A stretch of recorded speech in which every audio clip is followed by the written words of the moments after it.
And we're live. Rob. Hi.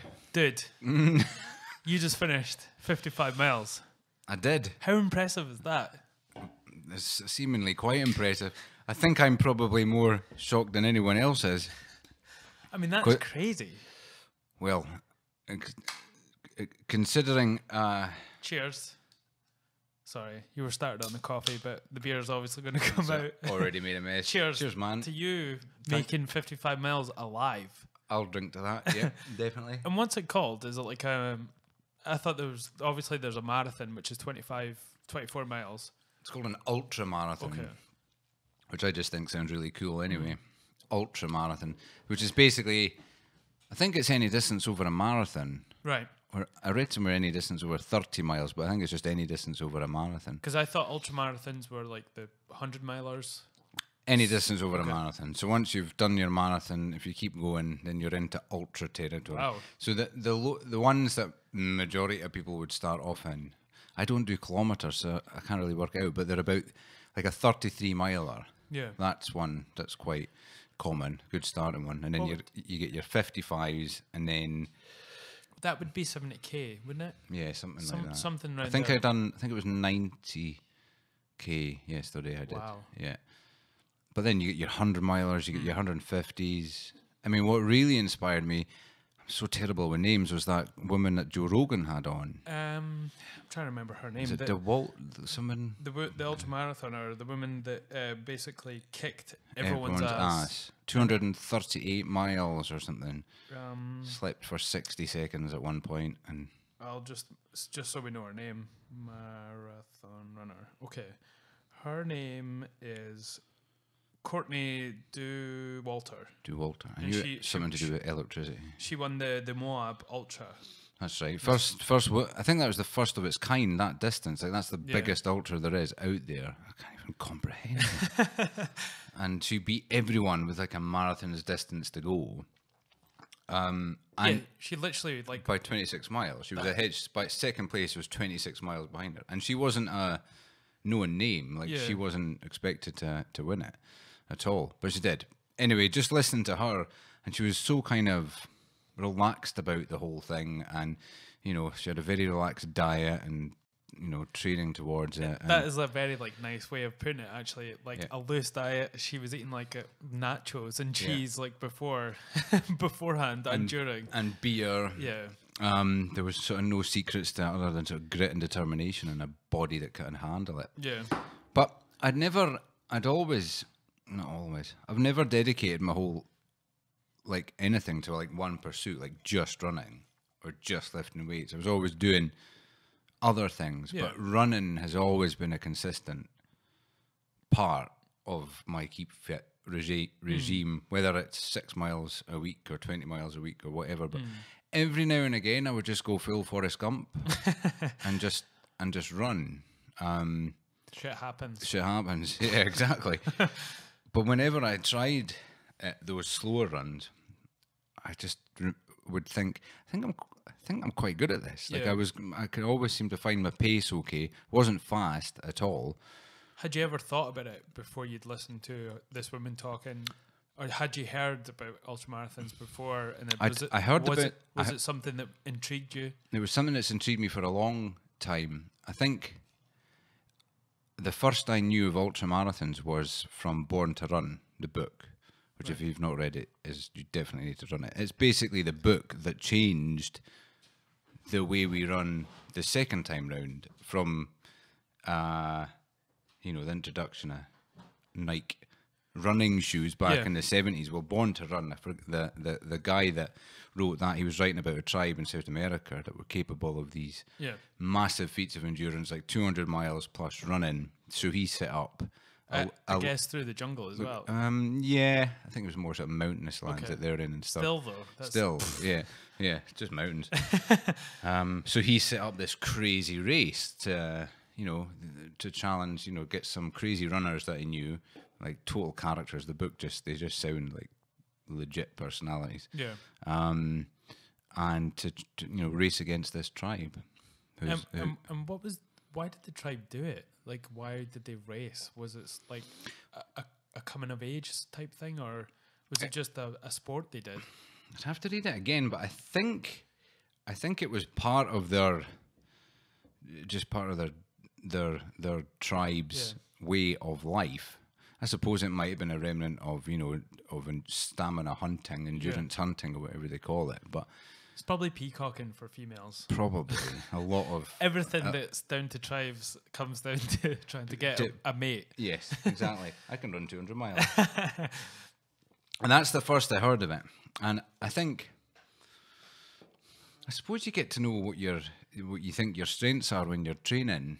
And I always thought I was okay at this sort of slow but steady game. Yeah. And then the older I've got, the more I've got to know myself. More just the mindset thing. Like that's what I really wanted to do this for. Yeah. I wanted to see where my head would go. I think there must have been an element of confidence there that I could do it. But for as long as I've known you, like I think that's the thing I've always said about you is that you're very headstrong when you want to be in terms of like sport or doing any type of fitness. So when you messaged me saying that you were going to try training for this ultra marathon in Edinburgh, was it? Yeah, Glasgow, Edinburgh, yeah. And I was like, that's exactly what you should do, because you're the type of person that would do it and be successful. Yeah. And well, thanks, man. And when you asked me, I really wanted to do it, but my back, I'm only just getting over a back injury, so I was like, I want to do it, but then I'm going to kill myself if I try it. I think at that point I was, what am I doing? And thinking running this on my own is going to be problematic. But I tell you what, actually, well, number of factors. Everything was against me. Talk about injury, man. Yeah. I have not trained for this ultramarathon, like, at all, other than in my mind. I put myself out of action 5 weeks ago. The learning curve from this is like, you know how you make a couple of mistakes and then you learn from them, or maybe you just need to keep making them for an entire lifetime. Well, story of my life, it seems like. I've said to myself, this is the last time I do this, and this being just setting about something all wrong in the pursuit for finishing it. Yeah. I went from running, but to like 50 miles in 3 days. I went from doing not very much running to that. So what had been the furthest that you'd ran up until that point before you'd sort of started training for it? A marathon. A marathon? Yeah, marathon distance. Not an official one, just when Rory Maiden said about 5 years ago, Bob, do you want to run a marathon? I said, okay. And then a couple of days later, I went and ran one. But it took me like 6 hours or something. I had no idea about pacing. Did you just go for it full hog? No, I didn't. I have no interest in that at all. Like, well, I didn't until yesterday when actually I noticed how quicker my pace was than I thought it was going to be. But I'm not very competitive like that at all. I like to just, finish. But it was interesting because yesterday I haven't done much competitive things really. Yeah. And even then I didn't like have people in my sights, but I had a 12-hour window to do it. But I had checkpoints all along the way with cut-off points. Right. So you had to get in there. Yeah, and I was proper nervous, like specifically about the third one. So I had to do 13 miles in something like, I think it was 2 hours 40, which was like, that's totally doable. Yeah. But then I needed 4 hours 15 was Falkirk, 22.5 miles. Right. But I was 45 minutes under the time there. I'd made up 45 minutes somewhere. And the next one was 33 miles at 7 hours 15. Right. And that was the one, because when I was training, the 30 miler I'd done had taken me 7 hours. Right. But I'd already done a 20 3 days beforehand. Right, okay. That's when I blew my knee out. Was that wise? No, not at all. And that's the learning curve. So basically, I'd done those 2 training runs, a 20 and a 30. And I had full-on patella tendinitis. That was it. I couldn't walk. I couldn't run. So both pretty much the same, I guess. Running, walk, run. So just like kind of go through your training up until that point for it. Was it solely just 2 training? That was it. I'm not even joking, mate. So I basically went about it all wrong. I done those 2 big runs. I felt actually okay towards the end. It was like the next day, and I was like, oh, damn it, my knee. And I'd felt that before. When I think it was in the fire service, I'd had that pain before. I wasn't very savvy on runner's knee. Yeah. Before, now I am. Ask me anything about runner's knee and how to heal it. But or how not to get it. No, or how not to get it. So yeah, I couldn't run. So I started training 6 weeks ago because it was a really early, like late decision to do this. Right. Is there a cut-off point for it for people entering, or? I don't know. What do you mean? Like if you've entered and want to pull out, or no? Like obviously you need to prep for it, so they can't just have people, I guess, entering last minute. Is there sort of a cut-off point? There was, yeah. I think it was about 10 days before the race or something like that. But I went ahead and booked it straight away, and then destroyed my knee within a week. Literally, it was like, okay, I'll do this. Knee's gone. You booked it while you were running. Yeah. Done it, everything wrong. So I had to. Well, it was a whole bundle of emotions because I'd aired the fact that I was going to do it on Instagram, and I'd sort of done that with the idea that if I do this, I'll do it. Like I'm telling everyone that I'm doing it, so I have to do it now. And now I'm thinking, I can't do it. I can't do it. I can't even walk. So how am I going to pull this one off? So I started therapy. Richard Hunter, Octarider, sports therapist. Big shout out to Richard. Big shout out to Richard, who, as soon as I met the guy, when those guys, they sort of look at you and they're like, you can see they're like looking through your skin at your muscles, like, right, what's going on? They're analysing which way you're slouching, all that kind of stuff. So I knew I was in good hands, and he just started to educate me on where I was going wrong, why the problem wasn't with my knee, and where it was with mechanics, and how we're going to fix it. So it was the usual sort of deep tissue work. Did you tell him you were going to be doing an ultra marathon? I told him that was the plan, to which he replied, listen, I totally get it. If I was you, I would do it, but if I remove emotion from it, from a professional point of view, there's no way you're doing an ultra marathon on these knees. It's not happening. So that was his diagnosis? Basically, yeah. Well, both of ours. Yeah. Like, that when you've got, you just can't run on those knees when they're like that. But he was really good at what he done, and he started freeing off all the muscles around the tendon that are causing it to be so tight.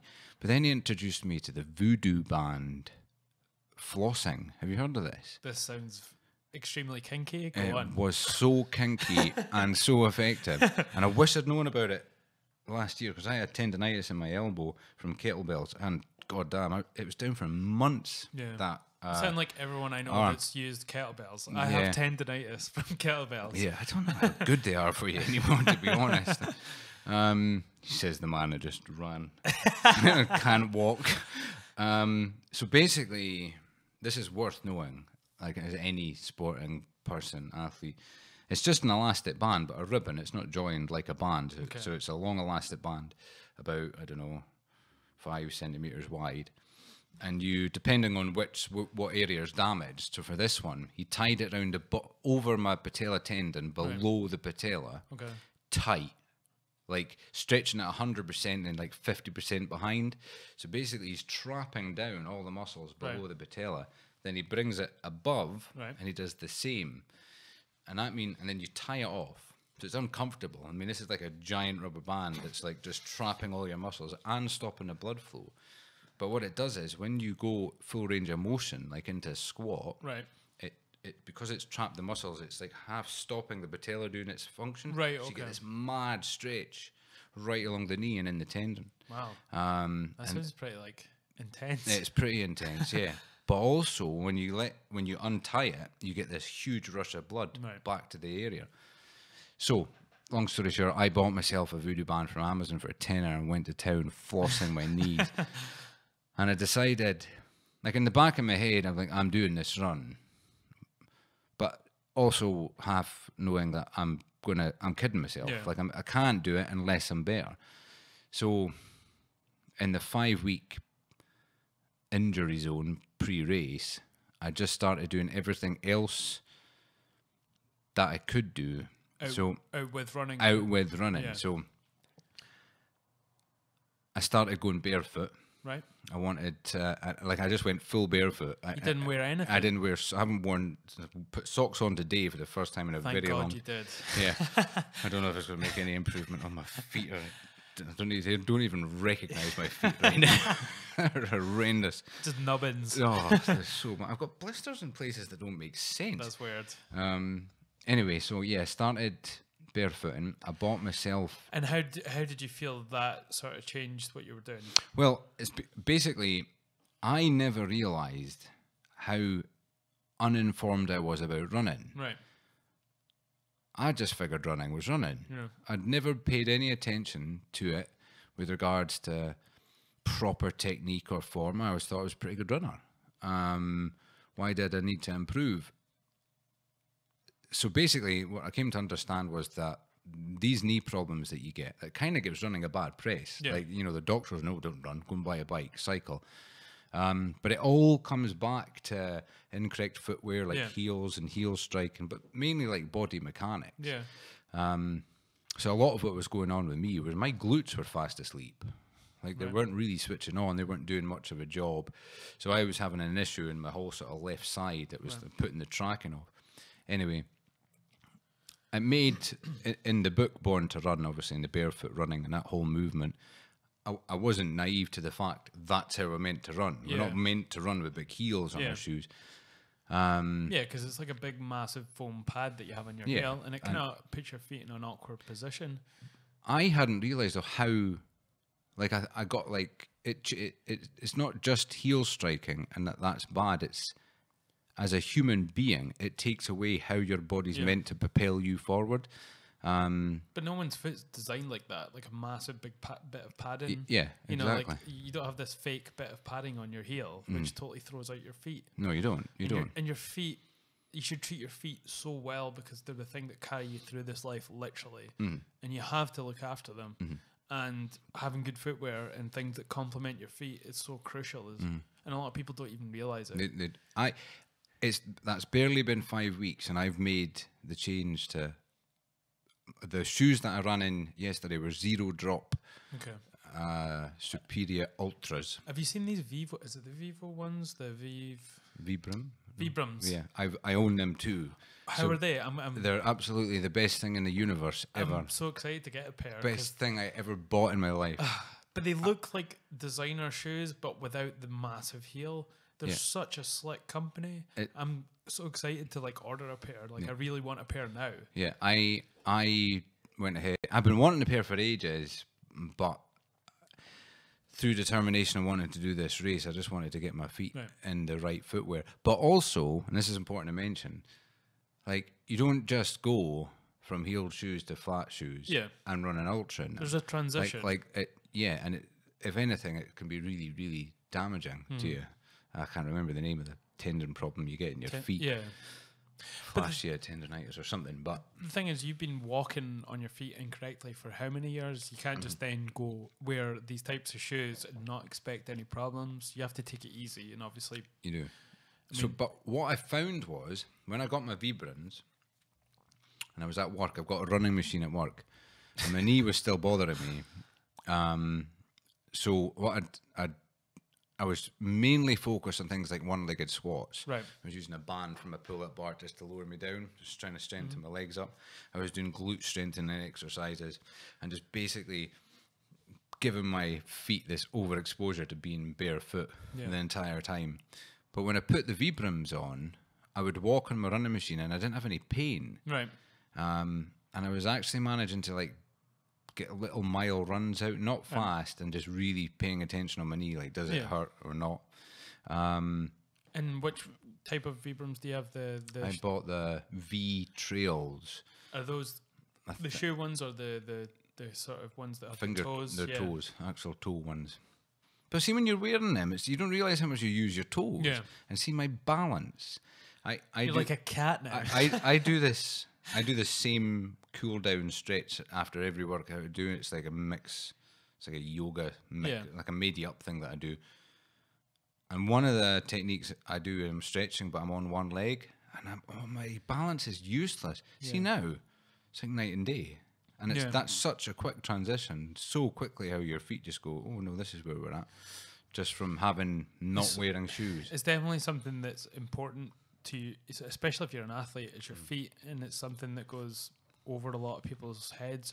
I think there was a guy that was a famous trainer in MMA, and I think one of his student proteges, all his focus is on your feet, like working from the feet upwards, and a lot of his exercises include trying to strengthen your feet, you know, so because all your punches and everything that you do comes from your feet, everything, you know, that's where it starts from. And if you have weak feet or your balance is shit, it's because of it, you know, and you need to strengthen it. And some of his conditioned athletes are amazing. Is that the guy that works with Conor McGregor? So got like that's Ido Portal. He does all the sort of animalistic movement. It's a bit of a fad.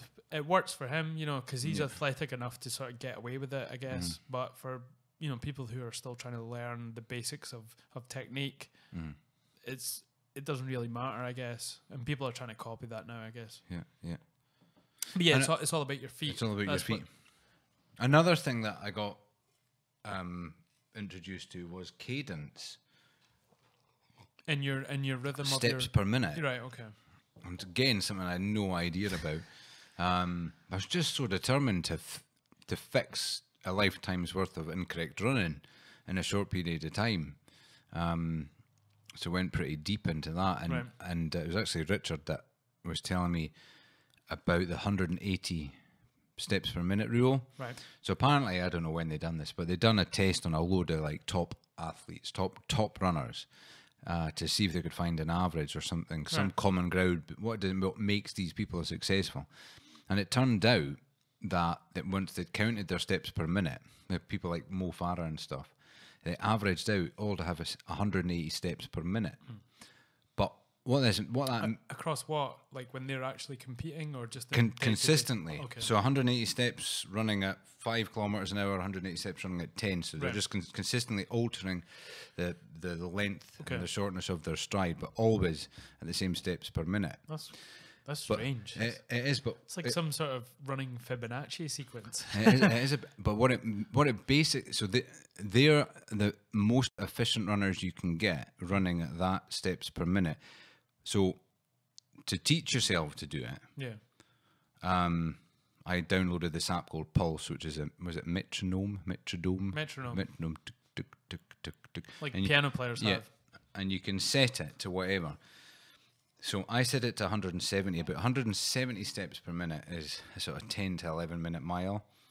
But what it means is when you run at those steps per minute, you don't heel strike, because you're forced to get more steps in. So you're not hyperextending your leg and landing on your heel. Yeah. If you run at 170 to 180, you will instantly correct your running form, and you'll start mid-foot striking.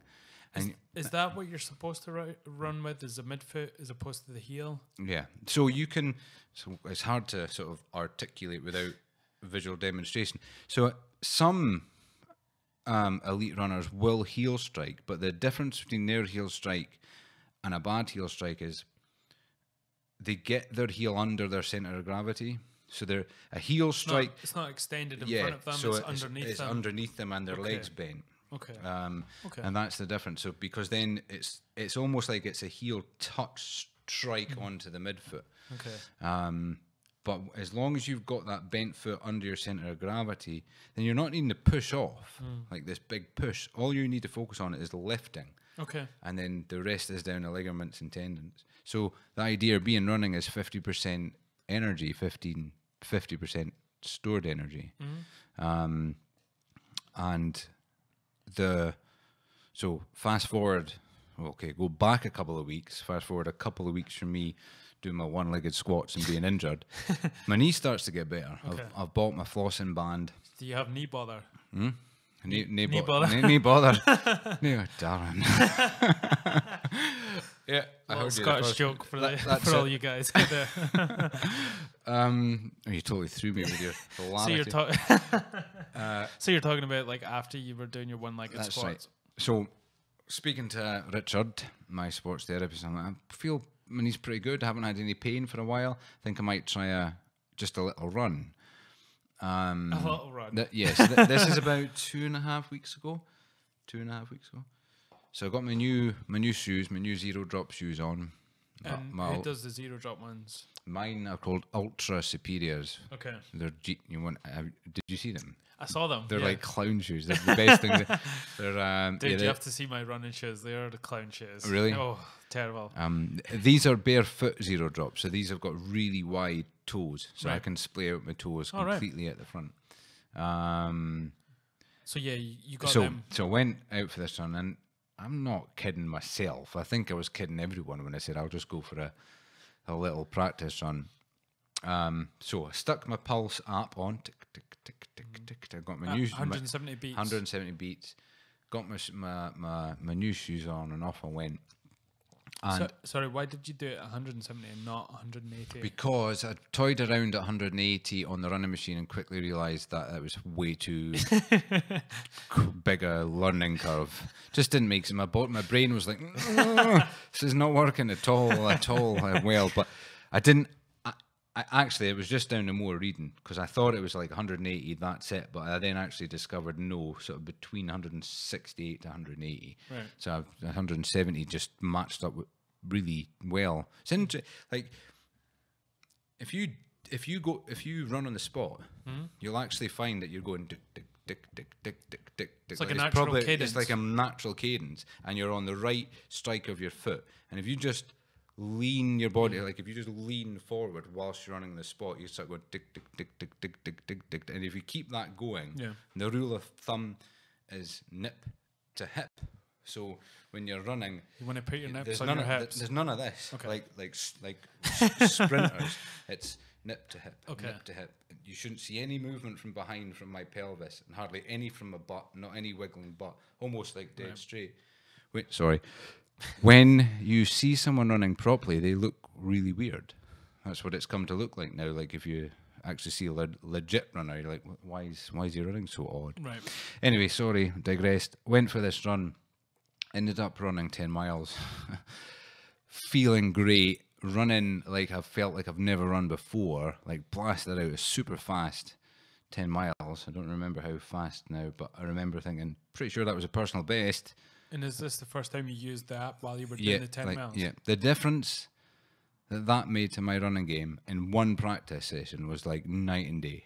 And what's the app called? I just use an app called Pulse, but it's not for running specifically. Right. It's just a metronome. It's metronome. Is it gnome? Metronome. Metronome. Yeah. I want to call it a dome. Metrodome. Metrodome. Metrodome. We take the metronome in your dome, so it makes sense. Right. Okay. Fair enough. One of them. Yeah, I think there's various ones, but that was my friend put me onto that. Okay. So off I went. Felt great, and literally the last, half mile. Bugger. I feel my knee a little bit sore, but not panic station sore, just like I think I'm pretty much a knee injury specialist now. I can sort this with flossing. I've got another 2 weeks at work. It's almost like I gambled that practice run. Yeah. I think I said to myself, if I don't get in a run, what's the point? There's no chance. So that was a 10-mile run. You want to keep yourself in that mental headspace of this is what you're doing, and if you'd taken that off, you might have not felt like you were up to it. Exactly. Although now I was back in the world of injury and sort of dealing with it as well, but I think my confidence was up because myself and Richard knew how to deal with it, and I think it was probably just a matter of days before the race, and still I was in pain in my left leg. And then I just decided to stop everything. Yeah. Right now, I'm just not going to not bend my leg if I can get away with it. And how'd you manage that? No, just I don't know, not quite that far, but within the sort of 48 hours of the race, my knee just felt. When you've been injured for so long that you keep waiting for the pain, but it's not there once it's gone. Do you know what I mean? Like, yeah, you kind of like waiting when you walk around the corner, but it doesn't quite happen. And you're kind of focusing on any sort of little niggle that you think, oh, that's it. It's back again. Yeah, yeah. I was and sort then of, it's kind of weird when it's not there. It's like probably like that feeling when you have hiccups and you do your last hiccup and you think you're going to hiccup again, but you're not. Yeah. And you're just like, holy shit. I literally just had hiccups last night in my bed. About 1 a.m, everything hurt, and I started hiccuping. It was so annoying. Winner's hiccup. Come on. It was a winner's hiccup. Something, I don't know what gave me it. I don't know. So just to sort of almost bring us up to the race, what was your sort of your diet leading up to that?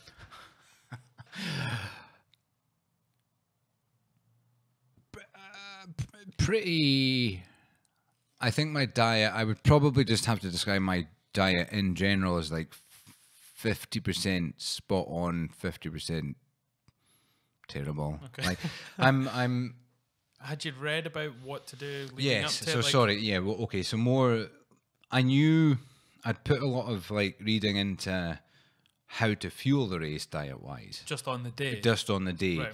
I wasn't so fussed for nutritional gains leading up to it. I kind of figured that was too little, too late. Plus, I thought maybe you would have upped your carbs. Obviously, if you were doing like these training sessions beforehand, maybe that would be something.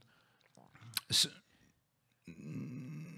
I probably would have practiced more with that if I'd been doing more running. But see, to be honest, with the training runs, because it's weird. So, like, if you're going to run a marathon, you're not going to take a bag of food with you. You're probably going to take a snack and have it 5 miles towards the end. You know, if it's a winter marathon, you might just rely on the aid stations for water, not even carry your own water. I can run 20 miles quite happily without eating or drinking on a winter's day. And how long do you do 20 in? How many hours? Days. Oh, about days. 4.5 hours. Okay. 5 hours if I'm going slow. That's pretty good. It's all right. It's not bad. So a 4-hour period where you're not eating. Really, Yeah, but it's not a reach. and also you might have reeled me in a couple of times here because okay, so I've been doing this intermittent fasting now for a while, and my body is really adapted to it. And now genuinely, I don't take in calories till about 3 o'clock, and I mean that. And when do you stop eating late at night? about 9 or 10. Okay. But I mean, that's now part of my lifestyle. Cool. So it's just fitted in. And I'm also, because of that, very efficient at burning fat for fuel. Not that I've had any bloods taken. I just know I can feel it. Yeah. It's working with the reasons I'm doing it. But this kind of set me up with a bit of a weird, like, I really didn't know what to do about it. So Like a dilemma. A dilemma with regards to how am I going to tackle the ultra, because like the famous quote from ultramarathon is, an ultramarathon is an eating contest with a little bit of exercise thrown in. I mean, that's how it came about. Right. Folk discovered that if you just eat consistently, you can keep going and going and going and going. I mean, that's what it is. You're consistently fueling your body. But if you go in for a marathon, you wouldn't start eating immediately. You blast out your 20 miles and you might eat something or a sugar sachet or whatever. With an ultramarathon, the rule of thumb is get yourself a decent breakfast a couple of hours beforehand, and then as you set off, start eating within about 30 minutes. You're going to be burning about 600 calories per hour, but your body can really only utilize 300 of what you're putting in or something. So try and take in a 300 calories an hour. Break that down over the hour. And what was your breakfast beforehand? So my breakfast beforehand, well, this was the thing. So this is where I'd got a little bit... So I knew. I didn't know, like, from a physiological point of view, because I'd got my body so used to intermittent fasting. Like, if I just on race day instantly eat at 6:30 in the morning, am I going to throw it off a little bit? What does that do with regards to being in ketosis? Or if I start running on it, because until about... Sorry, what time did the race start? 9 a.m. In the mornings, right. Okay, Yeah, so that's like 6 hours before you would normally eat. Yeah, but I was up at 6:30 in my hotel room, like bandaging my feet up and all that kind of stuff. So up until about 48 hours before the race, I was planning on doing this ultra on an empty stomach.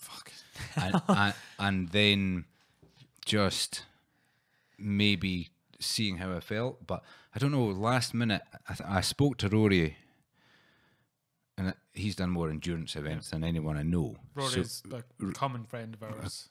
Common being the right word. It's the only way you can describe Rory. Mr. Maiden. Well, basically how you and I, yes, found each other. We did indeed through Mr. Maiden. Yeah, he bailed me out the night before the race. I actually ended up going through see him and Leanne. I suddenly realised I was crazy, but also didn't have sufficient kit. Like right. I was in a dilemma with regards to what to carry. That's a whole other story.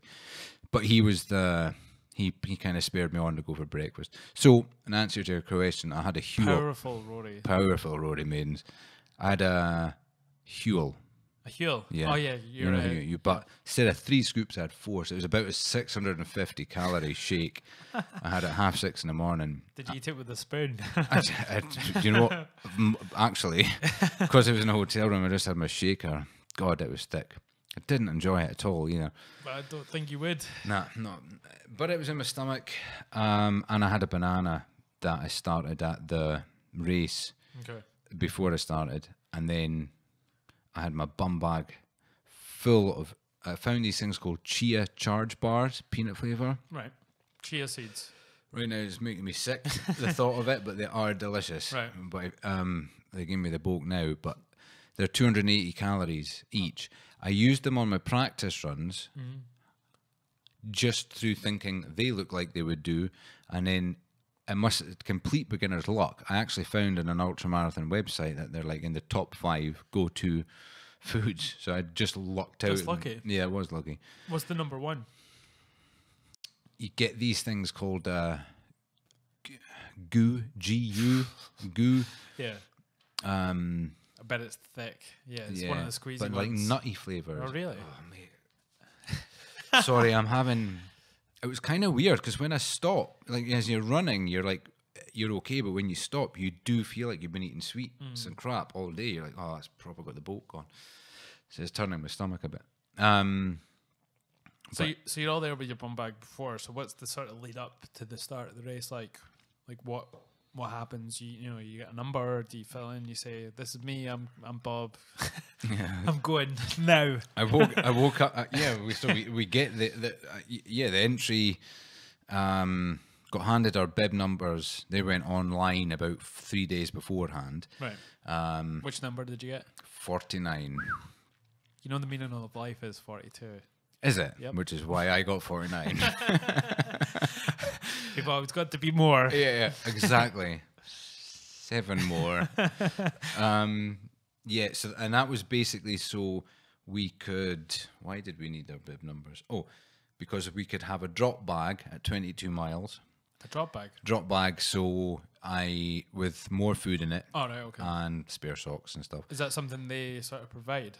No, you provide. Oh, okay. Yeah. Your drop bag, because otherwise you're carrying 50 miles worth of food. Yeah. And I did not want to do that.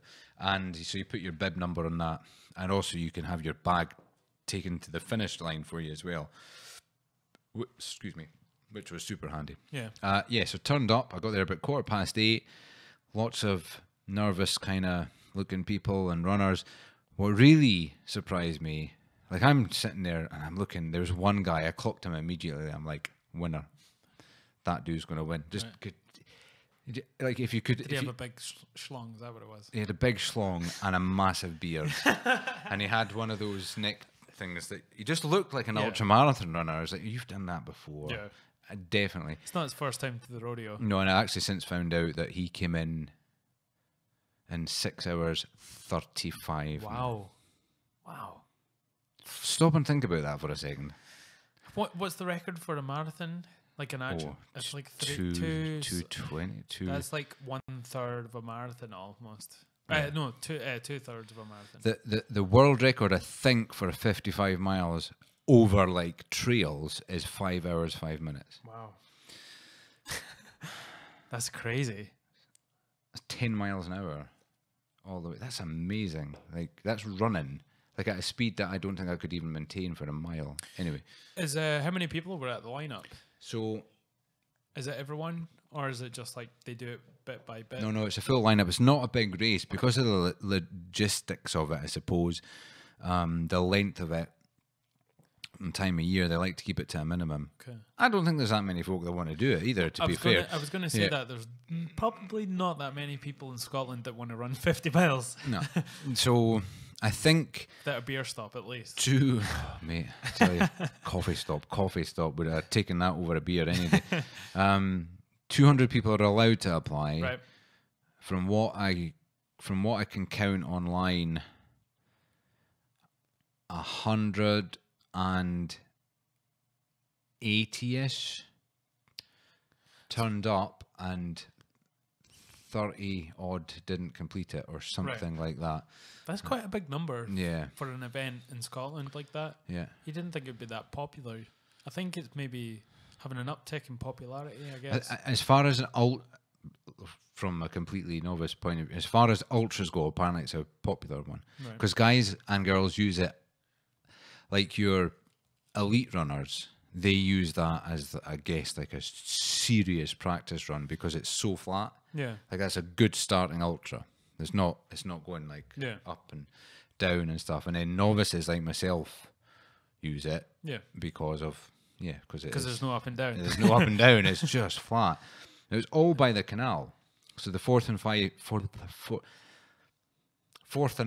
canal at the toll bridge is where we started in Glasgow. You basically, the guy just said, go. Keep the canal on your right. Okay. If it's not on your right, you've gone the wrong way. You done goofed up. Yeah. If when you get to the Falkirk wheel, keep it on your right. Okay. That was the only tricky bit Just to navigate. Vague directions. Yeah. But he was so right. Literally, if you start at the canal in Glasgow and keep walking, you will get to Edinburgh. So was it basically from Glasgow to Edinburgh? That was the gist of it. Yes. Bypassing Falkirk, yeah. Right. That was the entire gist of it. You're So lucky you didn't get stabbed on the way. there was a couple of young lads at one point. I didn't hear what they said because I had my earphones in. One can only imagine what happened there. Those ruffians. So obviously the starting pistol goes off. Yeah. What's your thoughts? Like, what's your thought process? So this is where it kind of got quickly apparent how little experience I had. So the first thing that threw me was I am not used to being surrounded by so many people when I'm setting off on a run. Yeah. Do you think that was probably something that's to your disadvantage, is training by yourself? Training by myself. Well, it was kind of because so I had my pulse app in, and I was.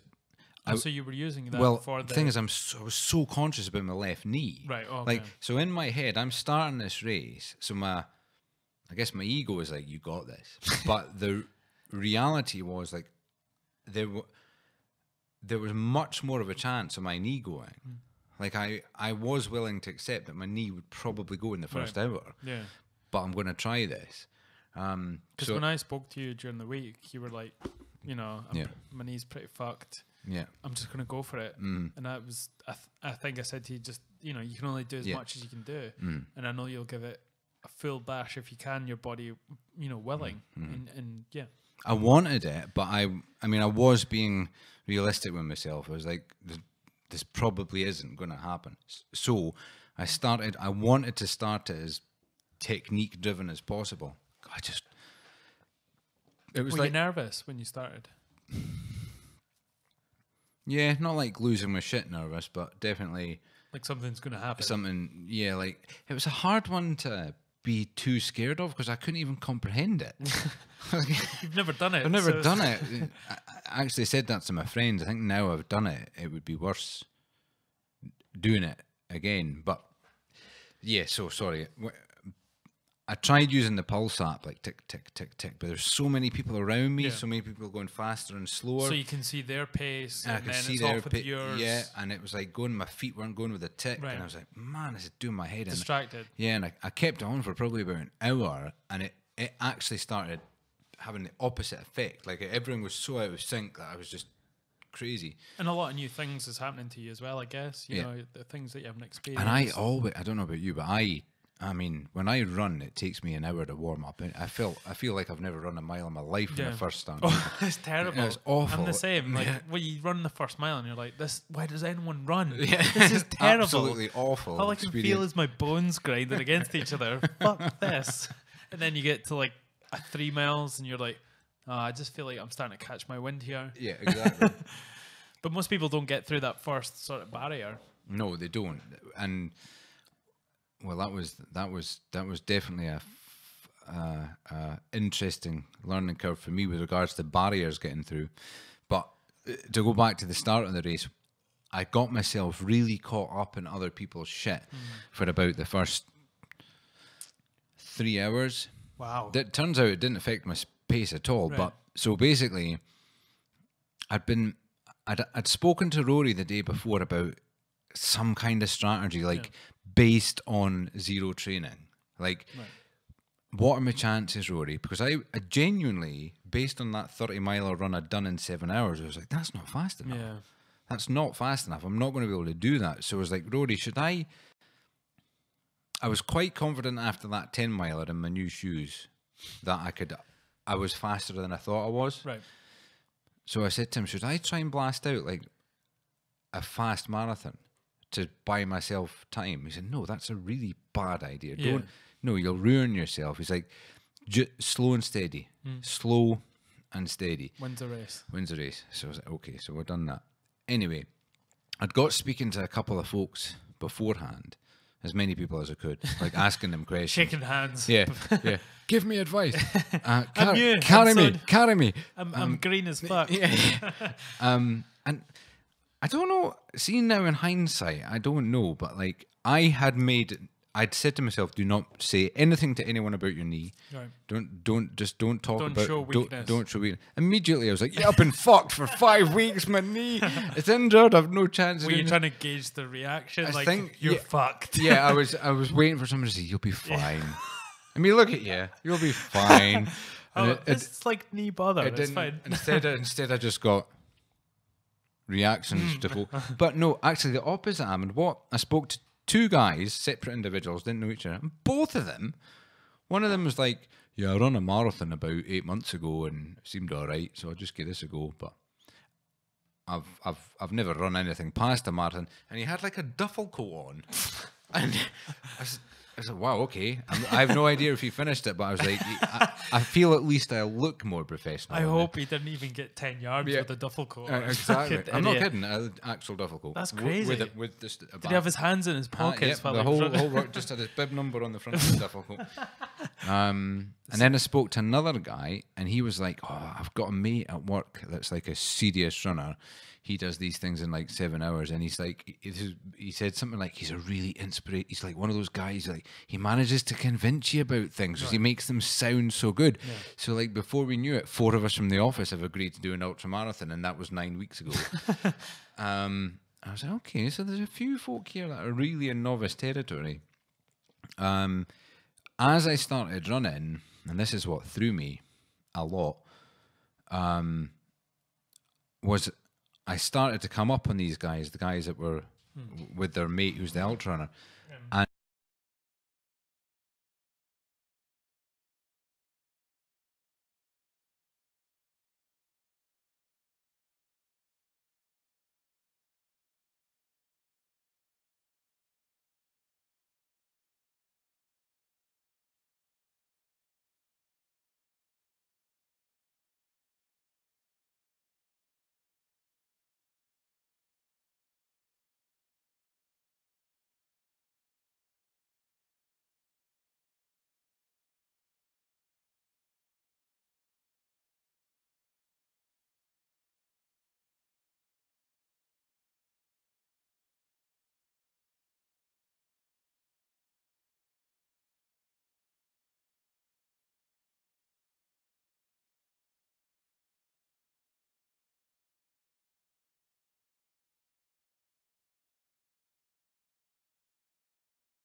Sorry, yes, continue.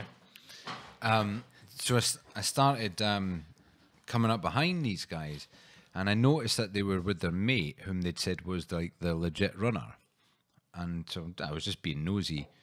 I caught up with him. I was like, how come you're running with those guys? You're just keeping them company, knowing that it must be quite an agonizingly slow pace for him. He says, no, I'm pacing them for the first 6 miles. I've given them a strategy plan. And he's talking to me about it. He said, so basically I've worked out for these guys, if they run at 6 miles an hour for 50 minutes and walk for 10 minutes and do that till the end, they'll get there in time, with time to spare. Right. I was like, okay. Now, and you were having this conversation while you were running. this was only like an hour in or something like that. Like this. That's crazy. Yeah.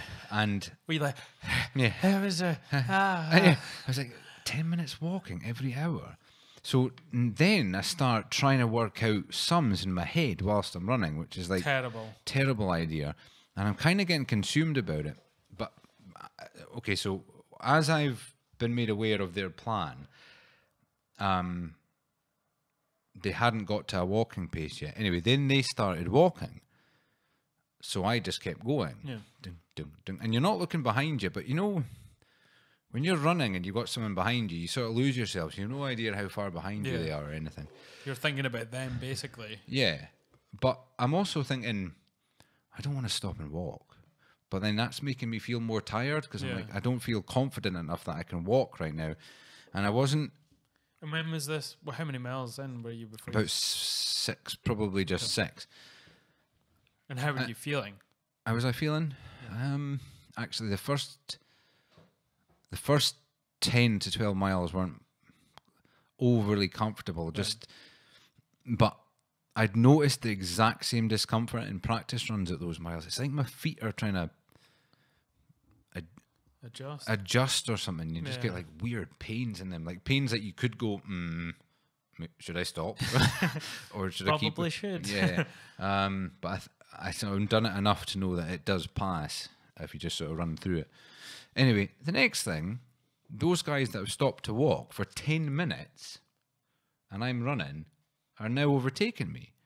I'm like, well, what the fuck am I running for then? And then this happened for like another hour and a bit. I would catch up. Were they taking their 10 minutes? They were doing 6-minute miles for 50 minutes, so 5 miles, then walking 10 minutes. And they were walking. And they were walking 10 minutes.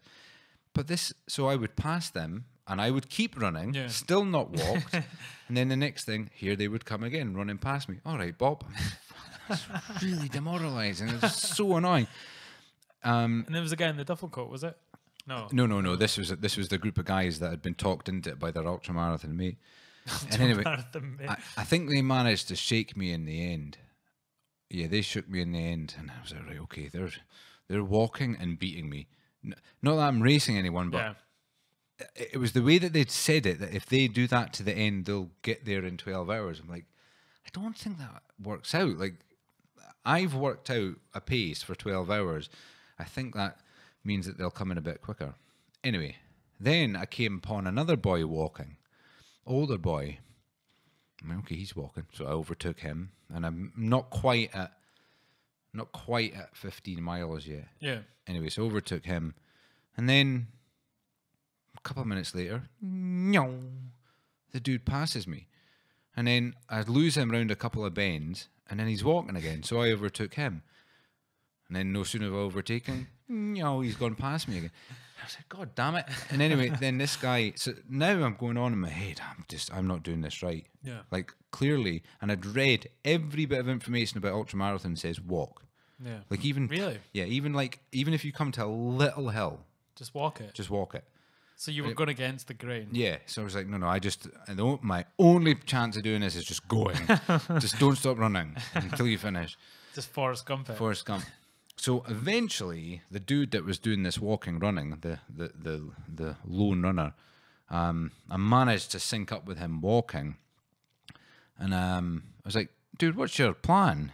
He's like, "Oh, I'm running a mile, walking a minute. Running a mile, walking a minute. I'll do that all the way to the end." Dude, that guy's plan got him in because I spoke to him after. He was in about an hour and 20 minutes before me. Wow. Walking a mile, and the dude must have been mid-60s, I reckon. Wow. Yeah. But I would have thought if you start to walk, then you start to feel fatigue. So this is where that was my mindset. Right. Until about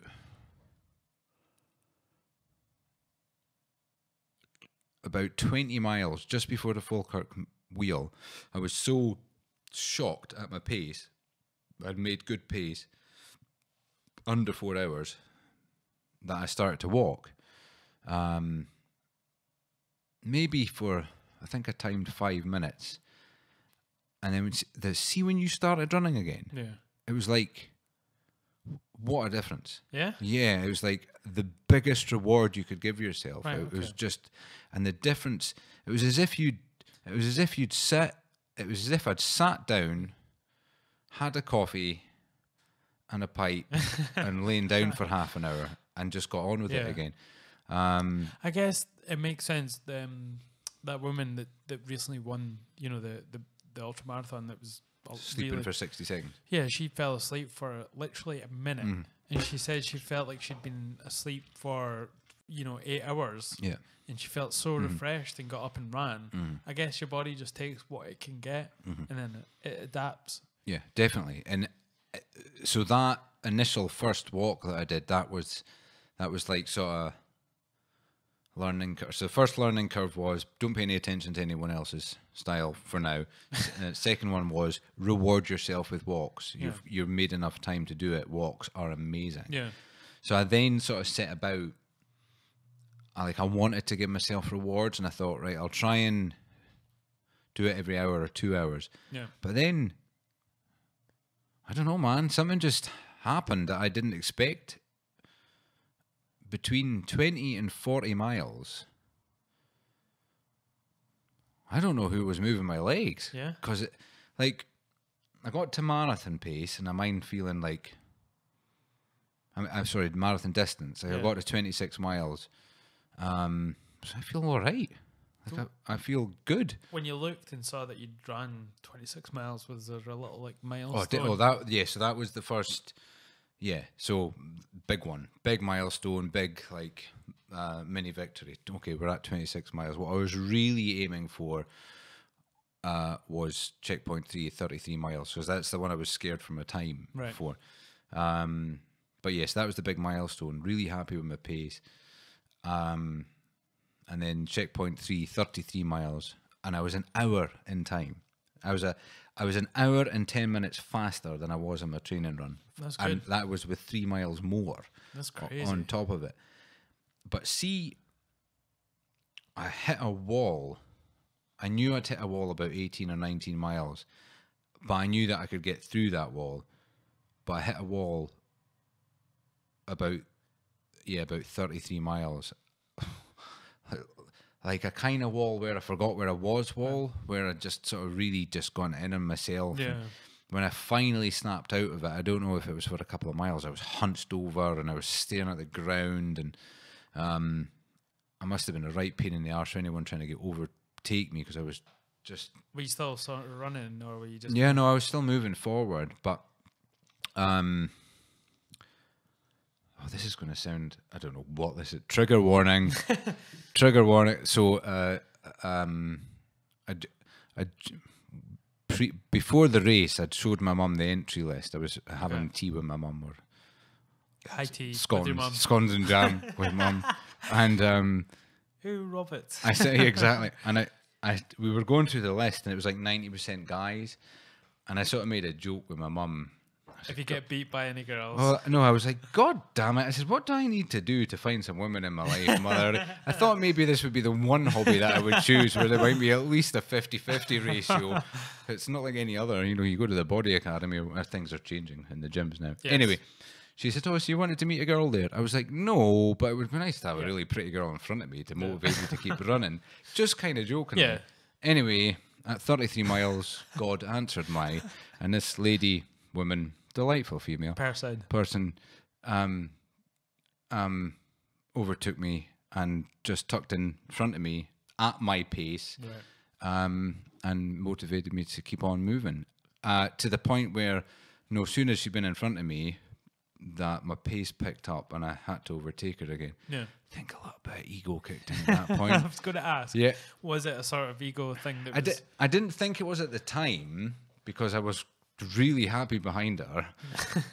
I'm not even joking, honestly. I just needed that at that moment. and like her's awesome.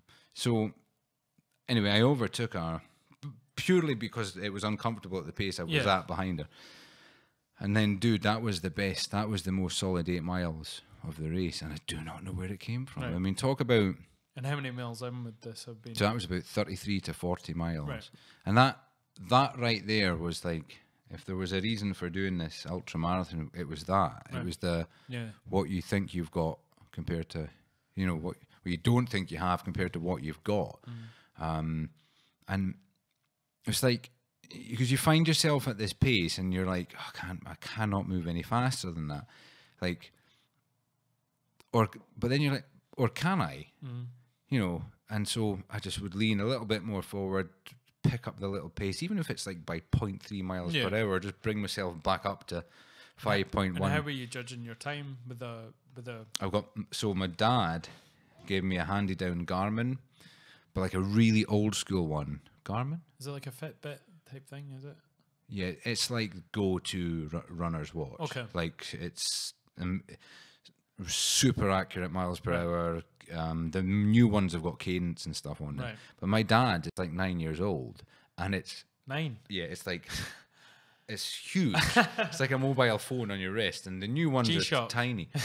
But I tell you what, see, 35 miles in, see the amount of folk that stopped to ask me how many miles in because their watch had died. Right. Battery had died. Old school. That thing was solid. Didn't even beep out at me. So yeah, I was gauging my speed on that, and I think just through necessity, I was just going and going. But I'd been watching a lot of maybe I'd done it on purpose, but I was watching a lot of guys online, like, you know, Tim Kennedy, fighter, like. He's a war vet as well, is he not? I think he's still active. He might be in Iraq right now as we speak. He's a badass motherfucker. Might be one of the badass motherfuckers I've ever seen in my life, actually. He's slightly too pro-gun for me. But yeah, but I was watching his just sort of like work ethic, and I was listening to Jocko Wilkins. Wilkinson. And I find the guy that was on Joe Rogan, he's basically motivated himself to do like 100 miles, I think he did. Did he? I think 100 kilometers was the ultra marathon he did first. I think. Are you not thinking of Jocko? Did he do one? I thought you were thinking of the bow hunter guy that does the No. Oh right, I didn't know that. Okay. Yeah, did you listen to the podcast with him? About this 100? Yeah. No, I knew nothing about this. Him and Joe Rogan. Yeah.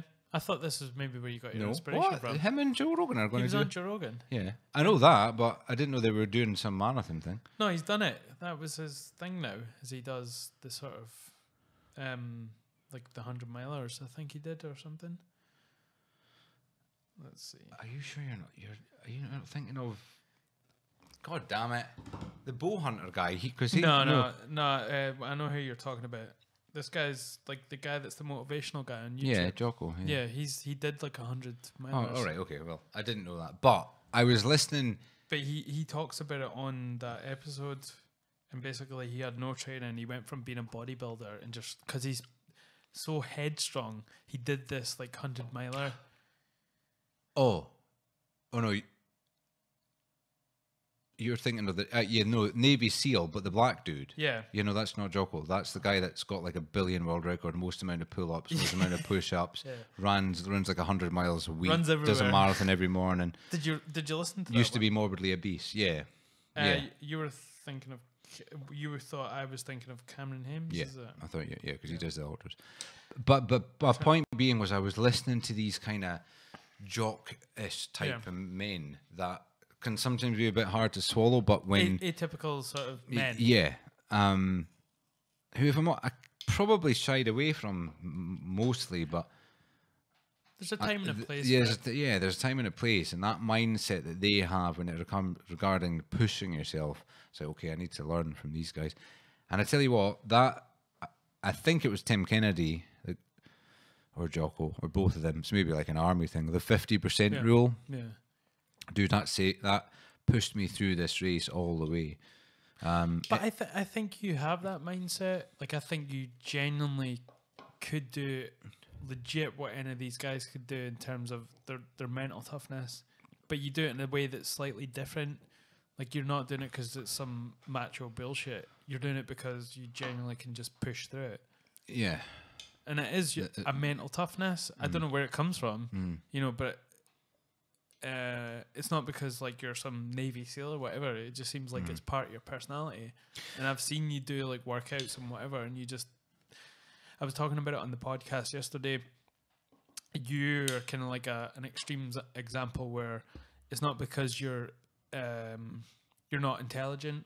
A lot of people that can push through like that are sort of maybe just slightly not as intelligent as most people. Yeah.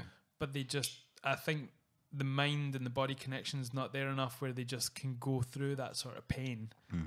But you are slightly different. Like you're intelligent, but you can also force your mind to do this, or your body. And I think that's something that I've always said about you. And it's brilliant. Thanks, man. Do you know? Sorry, I'll stop licking your. No, sorry. I don't know what to do with compliments. Cheers. No, podcast thank over. You. Yeah. I was thinking about this last night, and like, bear with me because this might sound ridiculous, but I was like, okay, so where does an individual get a mindset that says, okay, so you can do this, or I can push through anything, and you don't know it until you're going to try it. Yeah. You get a good. I'm 37 in a couple of days. Wow. You get a good idea of yourself, and there's a couple of things, like sort of one thing I said to myself, Christ, if you can go to the jungle, you can do this. Yeah. But also, you know, with my past with like the depression, you know, mental health, which isn't something I shy away from talking about, those are, in order for me to have got through those chapters in my life, and for order for me to remain mindful now, when those episodes happen, I get through them by telling myself, I've been here before, this will pass. This will pass if I do this, this, this, and this. It won't, and it'll linger if I do this, this, this, and this. So you learn to sort of recognize discomfort for what it is and how to get over it. Yeah. But also as well, this sounds kind of ridiculous, but I genuinely, I haven't said it out loud, so it might sound ridiculous when I say it out loud. But the last time I was on here, we were talking about how when I hit my crisis point, I came off the rails. Yeah. And was it the first time or the second time you came on? I thought you meant off the rails. Fourth? Second, third. I think we brushed on it both times, but I elaborated a bit more in the second time. But when you lose your shit like that, when drugs are involved, and alcohol, lots and lots of, like, sleepless nights, days, horrible things in your head are going on. And as completely opposite as they are, it builds some kind of endurance. You know, like... It's like a sort of cocoon, I guess, like a sort of tough sort of shell. Yeah, you're stuck in some dingy flat, everyone's coming down, no one slept for 32 hours, and you're just having a slog forward and get yourself home anyway, you know, and you don't think about, oh, I'm training right now. But I tell you what, when you do that enough, it doesn't become something that's... I guess you can ultimately be your own worst enemy, and nothing that no external forces can be greater or worse than what you can do to your, that can be done to you, I guess. Yeah. Is that something you would, there's nothing that you're going to experience externally that's probably been as bad as your lowest points that you've did to yourself. Yeah, there isn't. There's nothing that marathon could have thrown at me psychologically that has been any worse than I've done before. The only harsh reality yesterday would have been if what happened at 4 miles to go happened any earlier, because then it would have been a race over. So what happened 4 miles to go? My knee went. Oh, yeah. My other knee. Not the knee that Richard fixed. It was fine. It ran 49.5 miles without a glimmer of actually. It ran 3 miles more than the It other ran knee. 3 miles. Yeah, so that's not true at all. So basically, I'd been given some advice. I'd been told if your knees hurt, if a knee hurts, swap the side of the road that you're running on Right, okay. for camber. Okay. And you know something? It bloody worked.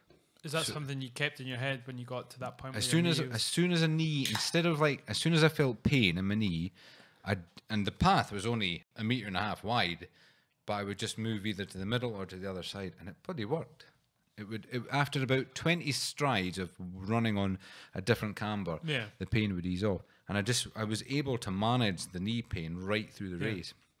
I couldn't the whole time. I was like, no, that's a lie. I actually got to the point where it's fine, it's working, and then 49 miles in.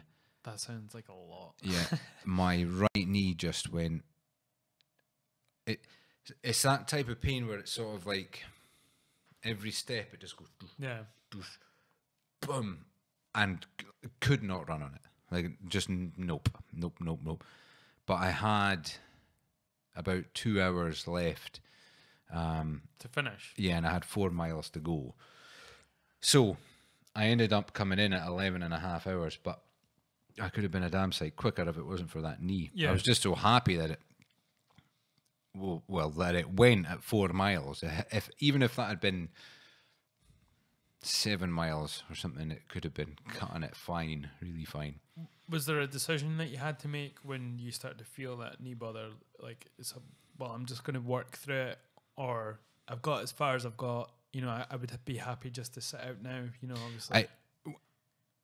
It wouldn't let me run on it. Like that was it. I could not run on it, but I could walk on it. The pain was pretty non-existent walking on it, and I was able to keep a good pace. So the thought of, I'd have picked up a stick. I'd have made a crutch. I'd have done something with that. I mean, if I was 4 miles away and with 40 minutes to go and a knackered knee, then I'd have kept going because there was no checkpoints between there and the finish, and they would have just had to have said yes or no to giving me a medal. But no, I was going to cross the line after that pace. That's for sure. So the last 4 miles, you're walking. What happens when you see it? Is there a visible finish line, or is it just a bunch of guys like, come on, Bob? Do you know something? Credit to the people that organised it, because obviously at every checkpoint they have to check your numbers, and they had a big team of people with like boxes of food and water and stuff. But they would see your number in the distance coming, and then they would check you. So by the time you got there, everyone was going, "Well done, Robert, you're doing great." So it was a nice personal touch. Okay, that really lifted my spirits. Sorry, I don't know your name. Yeah, well done, number 49. No, you're saying that the guys say that. Yeah, sorry, I don't know your name. I felt like a right twat as well. See, when I got to the Falkirk Wheel, had my headphones in. Most people do feel like a right twat when they get to the Falkirk. This is what I came to see. And this guy next to me, I just figured he was a runner, but I just figured he was stocking up on food like I was. And I had my earphones in, but I'd sort of half pulled them out in case anyone wanted to speak to me. And I think I'd said to the guy, "Hey man, how are you?" or something like that. And I didn't really listen to what he said, or I didn't hear him properly. So I was just like, "Oh, that's great, man. Good. Keep it up." And then as I was running away, it was like my brain finally heard what he said. Like a register. It registered, and he's like, "Yeah, no, I've done my hammy, and man, I'm going to have to bail." Totally gutted. And I'm like, "That's really awesome. Keep going." I feel like such a twat. That guy must have been like, that guy's never did this ever again. There's just jocks running this race totally. the whole time. Yeah, bro. yeah, man. Good effort. Cool story, bro. So that filmed me. Anyway, that only lasted for a couple of miles. Yeah, and at the finish, it was a bit. It wasn't. Did you have anyone waiting for you, or no? Okay, it's totally okay. That no one turned up. Play the little violin music at this point. No, I had my pals Chris and Linda they had ordered me a taxi. Went back to theirs. He ran straight into the taxi. You were like, I'm off. The nick I was in. Yeah. The finish was it was a bit, I don't know what the word is. It was like, I thought I was I don't know what I was expecting from myself, but it was more like, thanks guy. Like they were like, yay, well done. You know, but it was dark by then and it was cold and I was like, basically they were like, hurry up. Yeah, but I think they were sort of, and then they just navigated me into a church. And I could tell people were a bit concerned about me. I was ruined. Right. Like when I was so ruined, I could hardly weight bear on my legs.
So you crossed the finish line.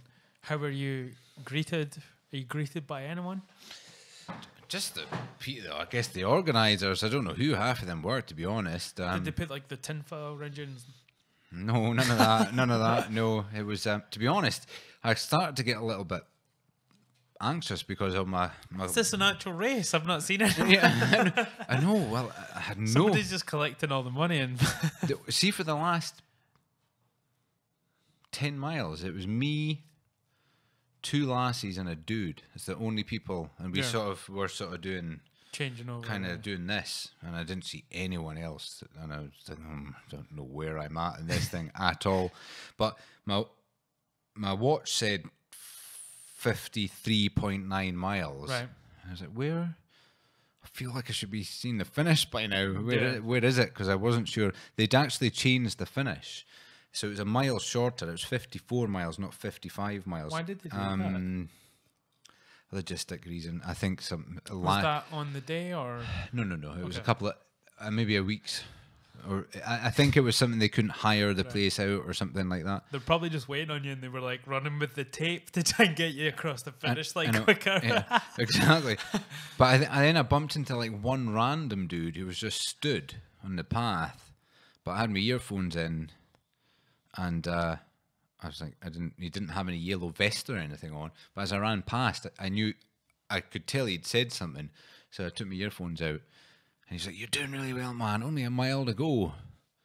So, okay. I don't know who that was, but he seems to know more than I do. And you're still walking at this point? I'm still walking. Okay. I did. I walked the last 4.5 miles. Yep. So then finished, got guided into a church to be saved. To be saved. Resolved of all your sins. Yeah, exactly. And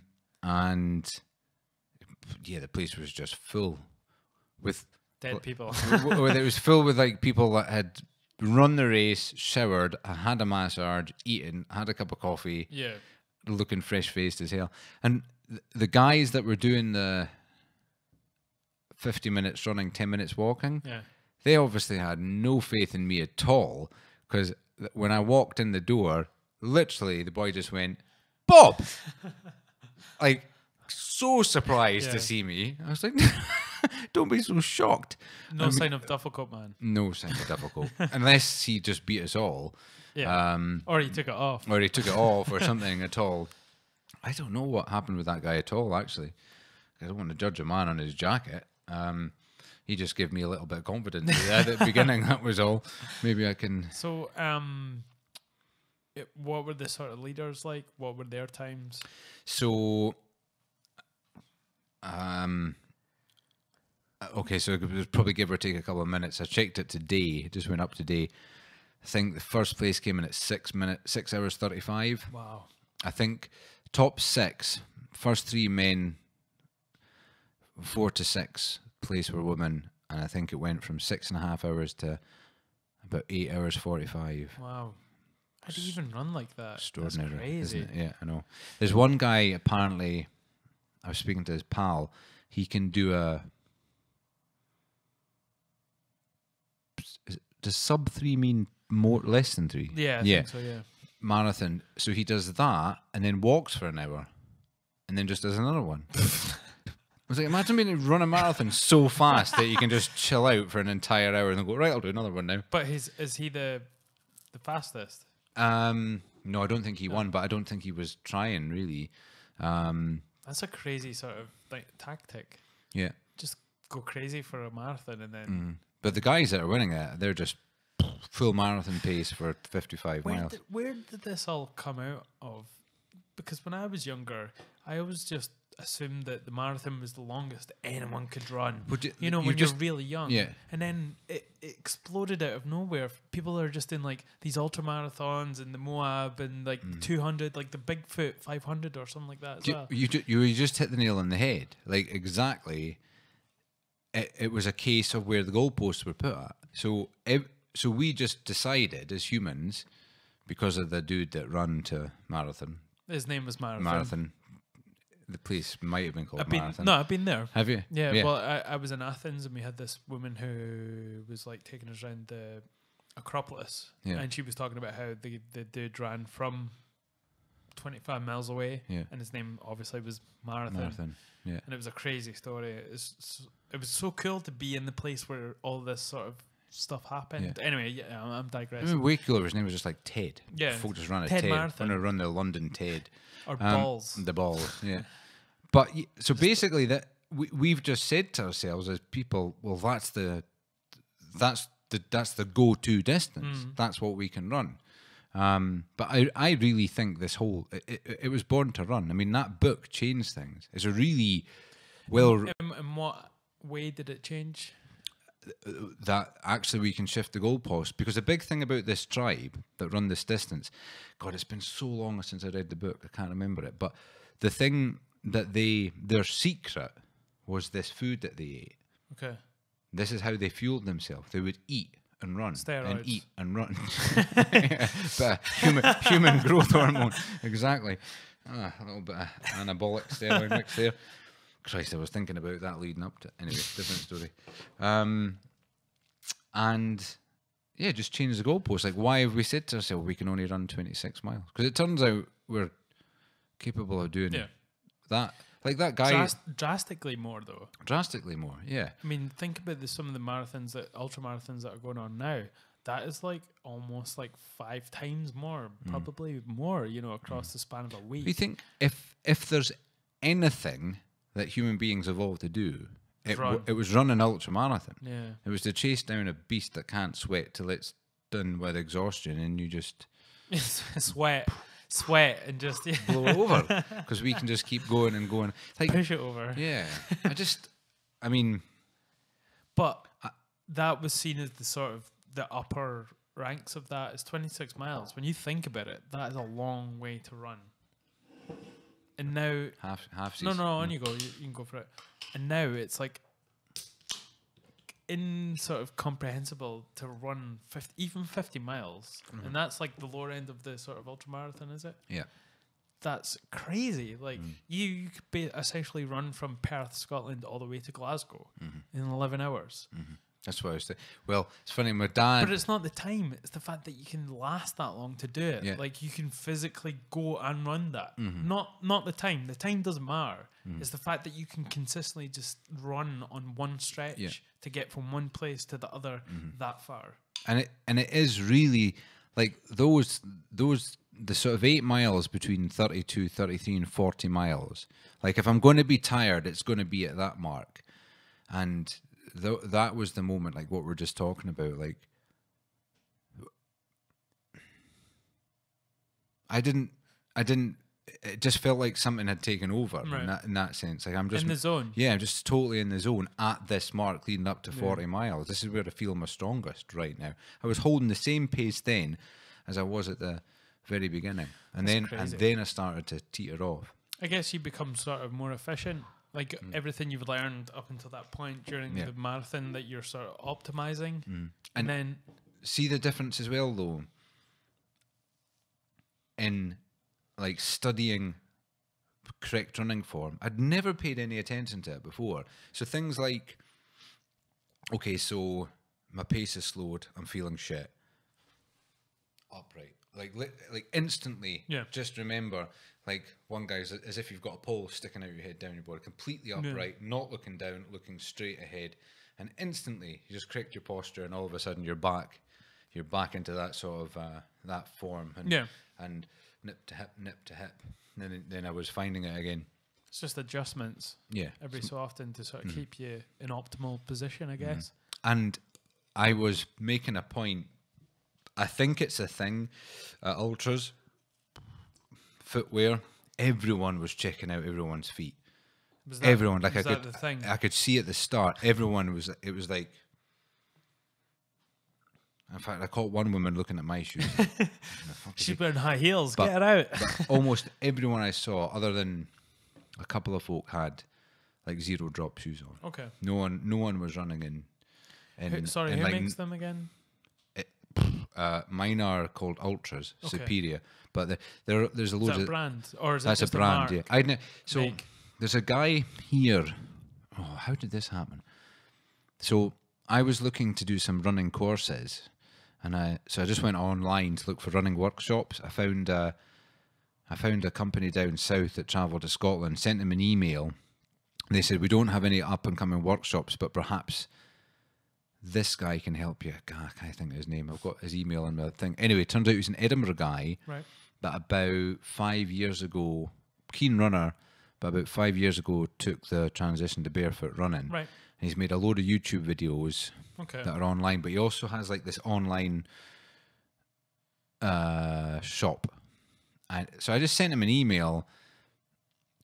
Probably a bit overly enthusiastic, actually. But he probably receives many of enthusiastic emails. But I tell you what, he was a legend in a sense of he emailed me back about a 3-page later, just giving me some tips, some running. That's crazy. And I also this said... is before the marathon, Before it, yeah. And I obviously not after, because it's only been a day. He literally gave me a bullet point list of questions to ask. And from those answers I gave, he would come back to me with what kind of shoe I should wear. Wow. Like how fast you run, how many miles are you doing, how come blah, blah, blah, and all this kind of stuff. He said, I reckon these ones will do you. And were they sort of the heelless sort of ones? Yeah, completely zero drops. It's just a zero drop with the really wide toes. So I'm basically running barefoot, but I've got shoes on me. But, and this is sort of like a big but, so you can get a gradual drop in heel. So you're meant to sort of go, I don't mind what they call it. Go clear. Like, so say your heel is this, you can get zero drop, but they've got like a couple of mil in the heel. So they're gradually taking you down. Gradually taking it. But mine are zero drop and padded. So I'm still running on a padded sole, but with a zero drop. So anyway, I just decided this guy knows more than me. He's telling me to buy these shoes. I'll buy these shoes. and they were like $55 reduced for Wow. £100 or Wow. something. So That's crazy. yeah, it was a good. Because usually they're super expensive, especially the Vibrams. I'm so into them. I think they look just amazing. The shoes. Have you seen the So are you talking about non-finger ones? non-finger ones? Yeah. Right, okay, so I'm not really familiar with Vibram. So They because they basically have like the width of your foot. Yeah. They allow them to splay and sort of grip, yeah, and there's not the thick sole on them, yeah, and they have a pair of work boots as well, which don't have a thick sole. It's just a flat sole, right. Oh, and okay. it's brilliant. Some of the boots and shoes they have on there is amazing, but they look designer. Are they as well. Vibram? Because I know Vibram makes soles for a lot of shoes. Is this the full The shoe? whole shoes. I didn't know that. I think it's Vibram. I'll just check on Instagram. Is it Barefoot Junkies that they're called? See, Vibram. there's a whole movement now of this, like these barefoot shoes. It's Vivo. Oh, Vivo. Vivo Barefoot. Vivo. Right, okay. So essentially, these are this. Oh, right. Yeah. Yeah, no, they do. Yeah, yeah, I've seen these. They do look cool, don't they? You get the camouflage ones. But they look like designer shoes. They do. But this is the way shoemakers have to go, because Nike. I mean, I love Janoskis. They're a type of Nike skate shoe, but they have a heel in them that kills me. And these are the way forward, I think, for a lot of these shoe companies. Like even the Adidas ones, like the Kanye West ones, they're huge. The heel is so Massive. huge, but they pay extortionate amounts for it just because it's designer. And I think this is the way forward to take into account. It has to work with your foot and be designer as Definitely. well. Yeah, Because it absolutely. was a sort of an eclectic thing to try and get this type of shoe back in the day, and they always looked ugly as hell. Yeah. But these are literally like, they look sweet as anything. Like look at these are the boots, Yeah, they do look. Yeah, and they're nice, Yeah. and they Just don't a have the legit heel. pair of walking boots. Yeah. I hope so, because it. Excuse me. God damn it. It's such a healthy way to go, but I still think it's a really small movement. That it's. I think it's becoming more and more. People are more popular. aware of it, and I think they know that their feet are sort of not in a natural position when they're wearing their shoes. Like even high heels for a woman. Like I know what they're supposed to do, but Yeah. supposedly they were invented by butchers. Yeah. You know, to stop their feet from getting in the blood on the bottom of their shop fronts. Like way back in the day. Really? That's where high heels came from. And then it was adopted by women, I guess, and then get where we are nowadays. But it's a weird position for your foot to be in. Yeah, but yet no one really thinks about it until you. But why? It's I know. supposed to accentuate Well, your butt. See, since I think that's what it is. oh well, that part of it. Yeah, sorry with the heels. Because everyone back in the day was like, that butcher has a sweet ass. Joking. So much better when he's wearing heels. Like, he's obviously eating a lot of steak. The amount of remarks that I got when I bought the 5 fingers, the Vibrams, obviously because you've got these things on your feet. My goodness, they're a conversation topic. Though people just stop in their tracks, like random people asking you what you've got on your feet, and then, but really, when you think about it, it's like, well, it kind of makes more sense than what else. Like It was always seen as like being a hipster knob at the gym wearing these type of shoes back in the day, like maybe 5 years ago. I think it's more accepted slightly now. Yeah. But back then it was like, oh, that's that guy who thinks he's amazing just because he wears these type of shoes. Yeah. Well, I do think I'm a little bit amazing. Mate, you just finished 55 miles. I about had an aneurysm trying to get them on for the first time. God, I got stressed out. Do you have to wear them in? Or are they just sort of Not so much. The sizing is a bit tricky. So because you're buying toe shoes, they have to fit like a glove. So like I'm a 9.5. Like if I buy trainers, I'm a 9.5. right? But with Vibrams, when you buy them, you get the sizing charts and you measure your feet in millimeters. And then when you compare it to the sizing chart, it came up like size 7. Okay. So I emailed them and I was like, it says I'm a size 7. And the guy emailed, they're really good. They sort of got that Is live. it a UK brand though? Dickhead. Because it might be the difference in size.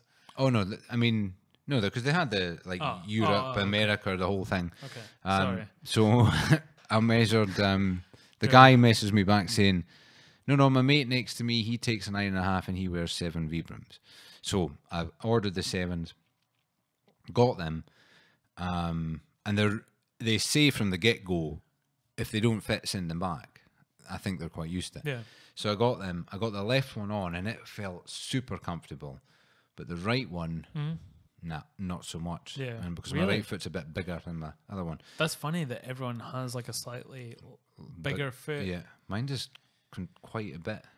About 4 My mil. left foot gets me where I need to go. That's why I got such my left foot. Yeah, my left foot. Left foot. Anyway, long story short, I got the 8.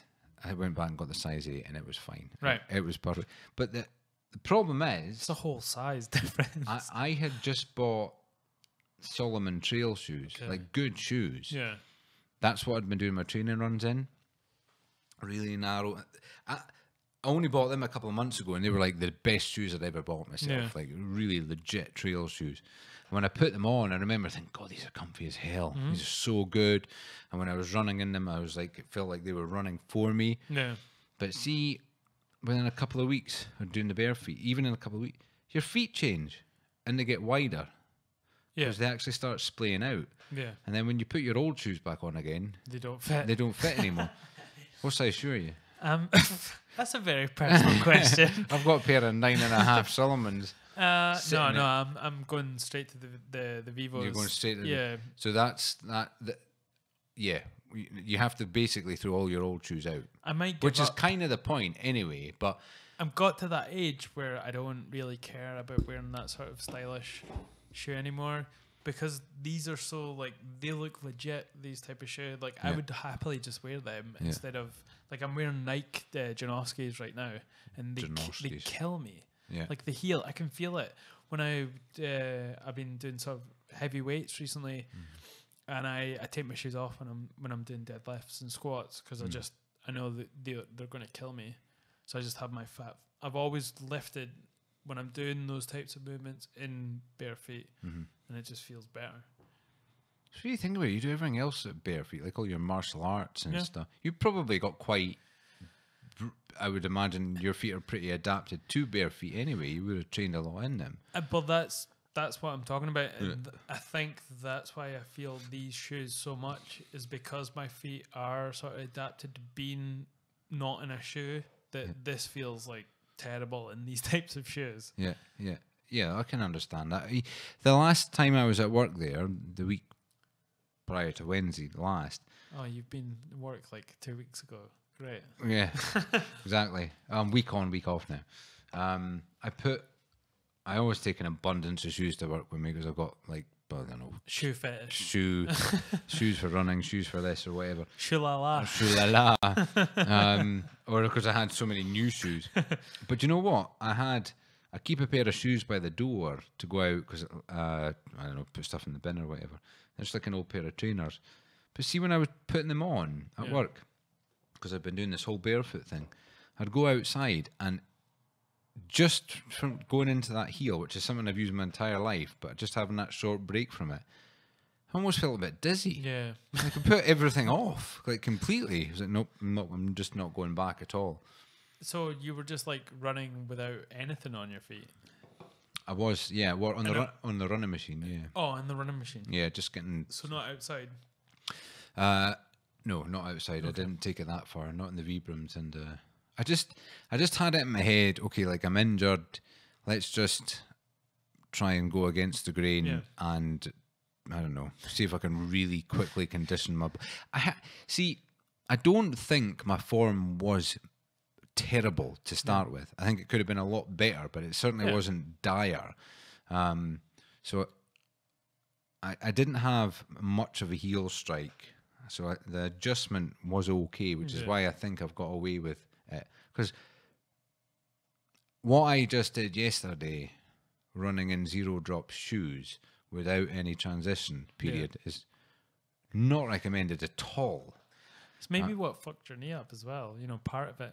Maybe. Maybe. I think a lot of things just got my, yeah.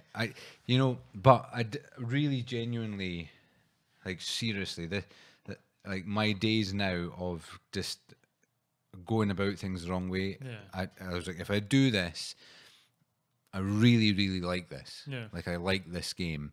So that's it. I won't be doing any silly more. I'm gonna fix my knees. Yeah.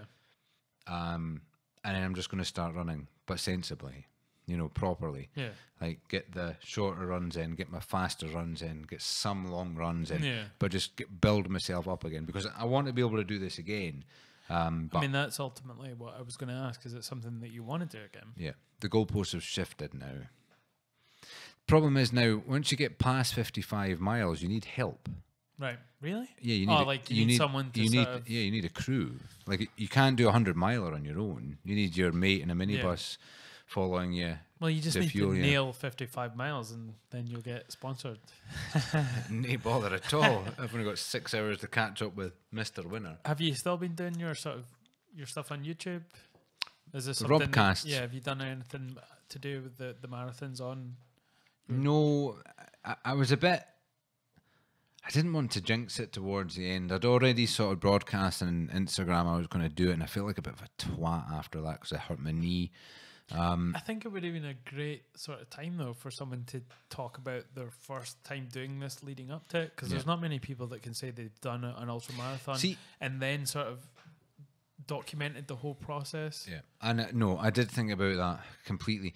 See, to be honest, because I've been watching you, obviously, doing a very successful podcast and making this whole thing happen. Thank you.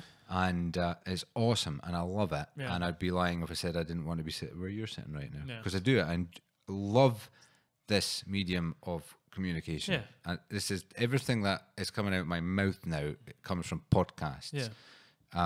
That's how I inform myself. And my own one, like my ambitions are high with it. Yeah. I got caught up in this bubble of a place I don't want to be anymore. Do you know what I mean? Like, and I think I know what you're saying. I think you think your Robcast is tied into your experiences in the jungle, and obviously, I think you've evolved past that. Yeah. And I think you still have to, when you go back to it. I'm just assuming. Yeah. When you go back to it, you have to still kind of tailor it into that. Yeah. Yeah, exactly. And but also as well, it's now coming to a legitimate software issue. So my last one I did, I don't know, I have no idea, but I've only ever just used my MacBook. Yeah. Actually, no. All my Robcasts in Ecuador were done on an iPad, but the MacBook, my microphone must be broken because my audio's gone to shot as well. Yeah. So I actually don't have the means now. But there's so many ways to do it now. Though. Well, I have a little thing brewing now in my head. Yeah. I don't think it should. I think you're such an interesting person that it shouldn't be just. I don't think you should sort of corner yourself into one part of anything like that. I think it should just be a continuation of your life because you've obviously came from a certain place and your mindset, and that's led you to be in this place now. And I think you documenting that evolution is what's going to appeal to people. Yes, absolutely. I think I probably would do with learning a lot from someone like you. Like if I would like to step up my game now. That's what I would like to do, And but don't compare yourself. No, but like this. Yeah. Like having this must inspire you to do it even more. Like just having the setup as well. Does it not? Like I feel if I was sat and I had this in my kitchen, I'd probably be just sat down speaking to my microphone all day. Like I think that would be a good place to start. I guess you're right, but I know you're passionate, obviously, but I've done so much in regards to audio and music in general that I know where it needs to be to sort of, in terms of the actual audio and what gear I need for it to be sort of maybe an upper mid sort of quality podcast audio wise. I don't just mean in terms of the actual, content. So this is just a passion of mine. Like I'm in between sort of training just now because I've hurt my back. So this is me funneling my passion into this podcast at this point. I'm not off training for a fight just now. I'm just hitting the gym, podcasting and researching for the next guest. Mm-hmm. So this is where it all lies within. Okay, but there's so much avenue for you to sort of, even just on your phone, like you can live stream from your phone straight onto YouTube now. Yeah. You know, that's a huge thing. A lot of people do that. They just sent me I got an email from YouTube saying they've demonetized my account now because I don't have 1,000. Yes. I've got like 902 or something. They've changed the goalposts. So Yeah. I think essentially you have to have more views or more people subscribing before they can monetize. I know. It's crazy. See, I have this side. I feel like if I was to carry on with the Robcast, like I'd really want to show like a bit more of my true self, but I can be incredibly outspoken. And in this day and age, it's like I'm not looking to offend, but there's there's been a couple of times when I've gone to press record and then I thought, no, I better not say that. But I wish I did, because it's like genuinely coming from my heart and it's what I think. I can't really think of one specific thing, but I think if I was to go forward with it just on my own, that's what it would materialize into. But you have to go through those teething processes to then sort of tweak it and make it some better. of the ones I'm looking at, oh my goodness, I'm so glad I did them, so I can look back on them. But some of them are agonizing to watch back to see. But where that's I've come the from. same with everyone. Like my first podcast, you were the second person I had on, and I listened to it like a couple of weeks ago, and I was like, "This is excruciating." Mm-hmm. But that's all part of the learning process. I mean, I was so manic. you evolve. People know that this is just a point where you're going to progress from and get better from. Everything, You do get better, don't you? I wonder what do you think is the fundamentals of a good podcast? Like when you think of the really successful ones, you've got this platform. I don't know. It's exploded so much that it's become like sort of movies now. It's like there's every type of genre to cater to every type of taste. Like I think people are sort of tailoring their podcast and sort of, what's the word I'm looking for? They're sort of hijacking types of, like there's a lot of crime podcasts, like true crime podcasts. My favorite murder. And it's stuff that are, you look on Sky TV and you see these types of sections on, the lists. Yeah. And people have just went, oh, right, okay, I'll have a podcast with that. And then just changed it into a podcast. But for me, a good I don't know, that's a hard question, actually. See, I've been thinking about this recently, just like since the last time I was on with you, and it just got my creative juices flowing. And I was thinking, like, this is very popular, like this sort of one-on-one, because it's just like what Joe Rogan says. You give someone a couple of hours and you get, it's not an interview, it's a conversation. And how often are we doing that? I think even though there's been a boom in podcasting, I think long format is still relatively rare. There's not a lot of podcasts with a longer conversational format. No. It's what I enjoy, though. Yeah. But you know what I was wondering? Like, why Sorry, hasn't... I've cut you off No, there. no, like, something... when I'm at work, I have to listen to the radio because my client listens to the radio. And, and I think... Is it Radio Scotland on a Sunday? Terrible. There was football pundit guys, and there's about three of them. Chick, whatever his name is. But they're so...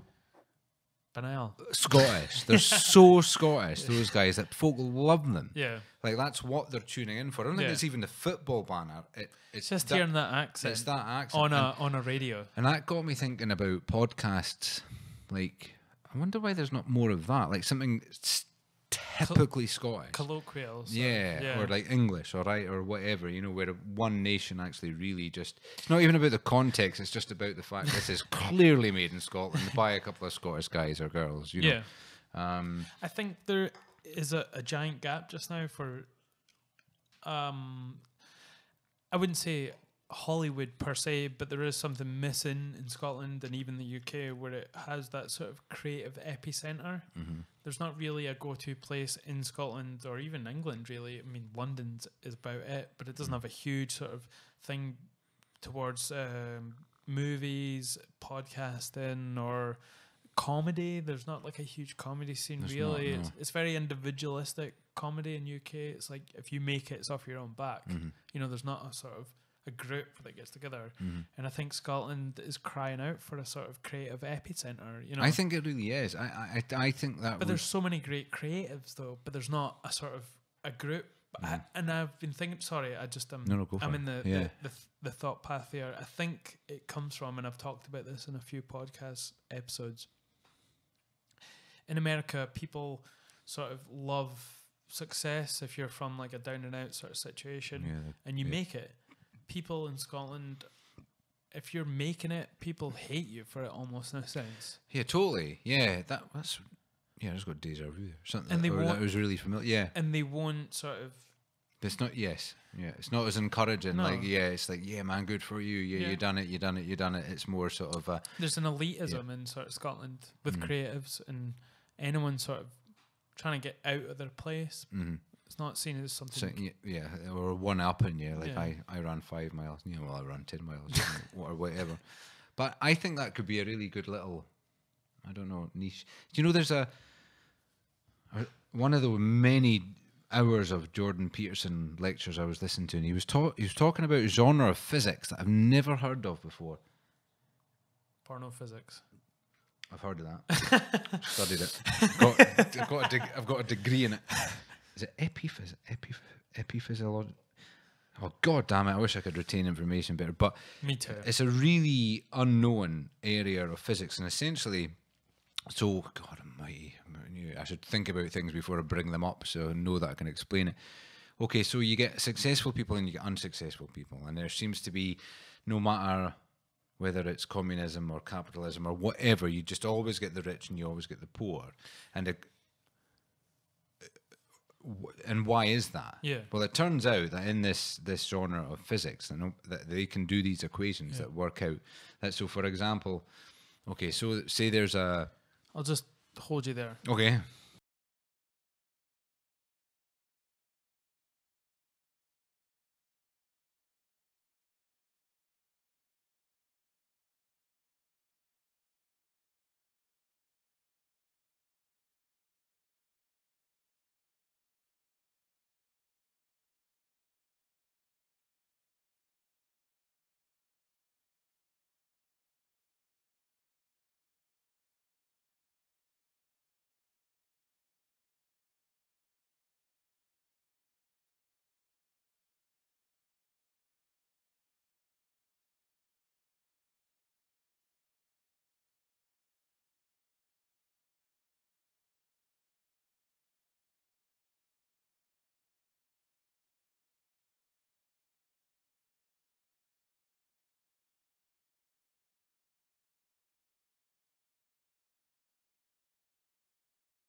Sorry. Throughout time, they've been able to measure like the difference between, I don't know, someone who's poor and someone who's rich, and that, you know, when you're successful, a domino effect happens. Like, so if you have a successful podcast, you get a sponsor. You're more than likely to get another sponsor from someone who, as of yet, doesn't have a sponsor, and then from that, you're probably going to get better guests, and then you meet that individual, and then opportunities just start opening for you. Essentially, like a trickle-down effect, I guess. And you have absolutely worked for it and you've created it. Yeah. But it does come to a point where you're just kind of riding this wave, you know, and as much as that you've created this, you are now being handed things, whereas someone else isn't.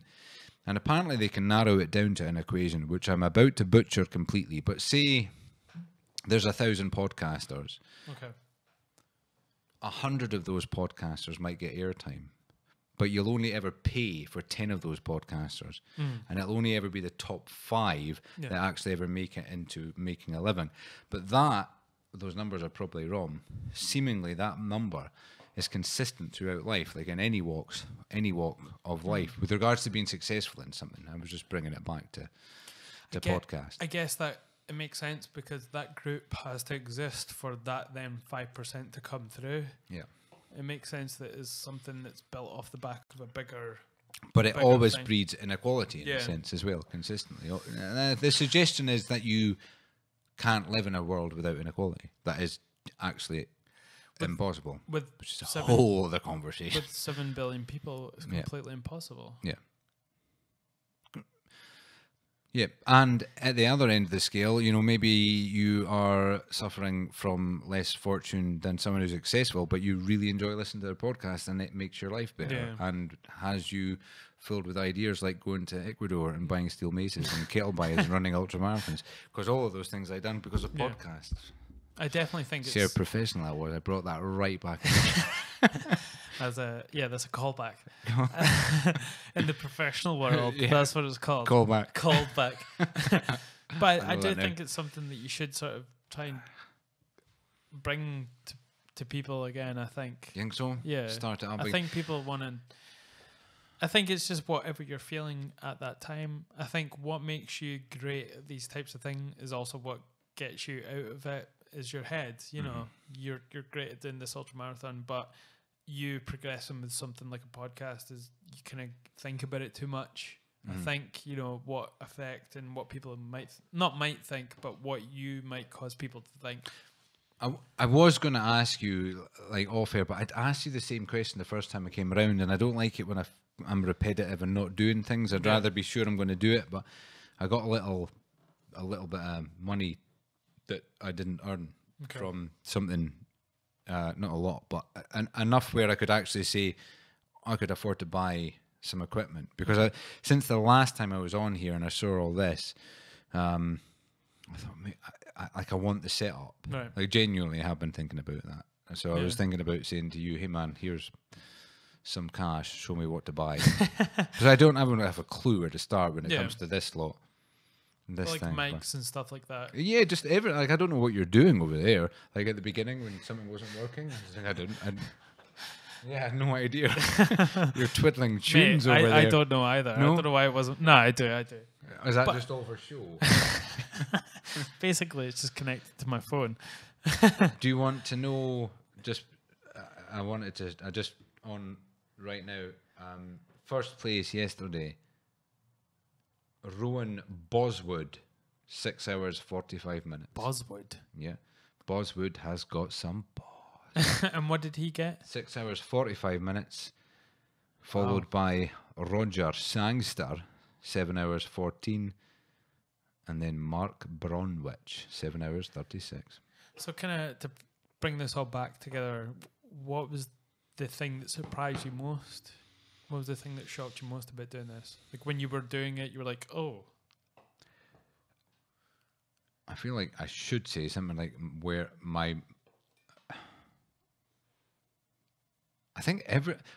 knee, that was just how my left knee held out. It must have been 100% healed. Like for ages it felt 98% healed, and then I'd given it enough rest.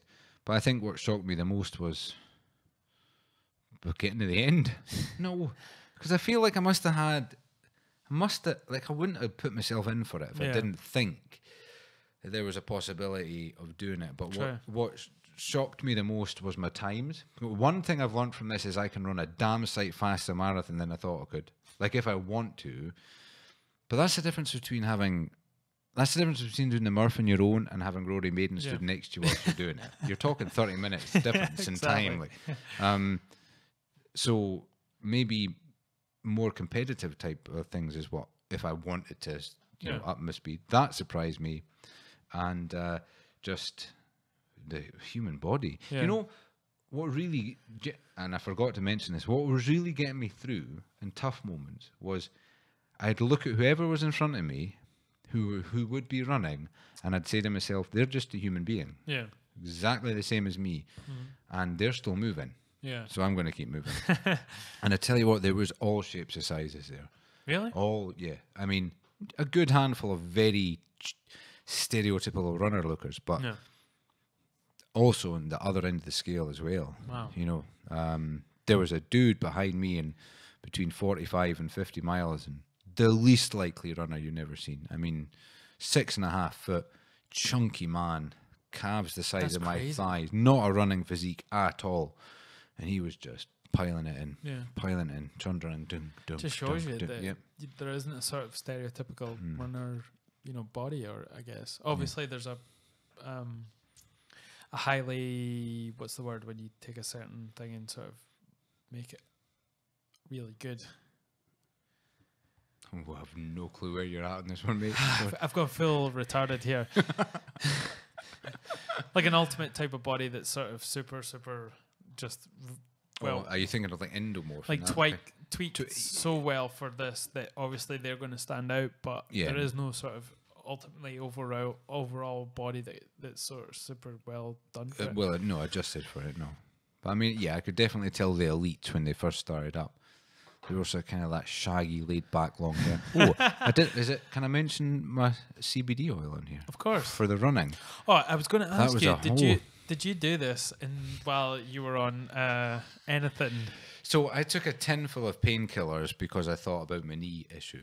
So I took some naproxen with me, and it was interesting because I had a couple of folk that I spoke to on the way. I think everyone. One guy said to me, "What did he say? Oh, I've got a bag full of suck it up drugs in my bum bag." If anyone says bum bag, she should be shot. I wore a bum bag. Tell you what, a bum bag. Don't you mean a fanny pack? No, I mean a bum bag. And I'm very proud of it. It's an amazing piece of kit. It's just right there. You're running. You need it. Everything's coming out. And I also have to remember I'm not an American podcast right now. CBD oil.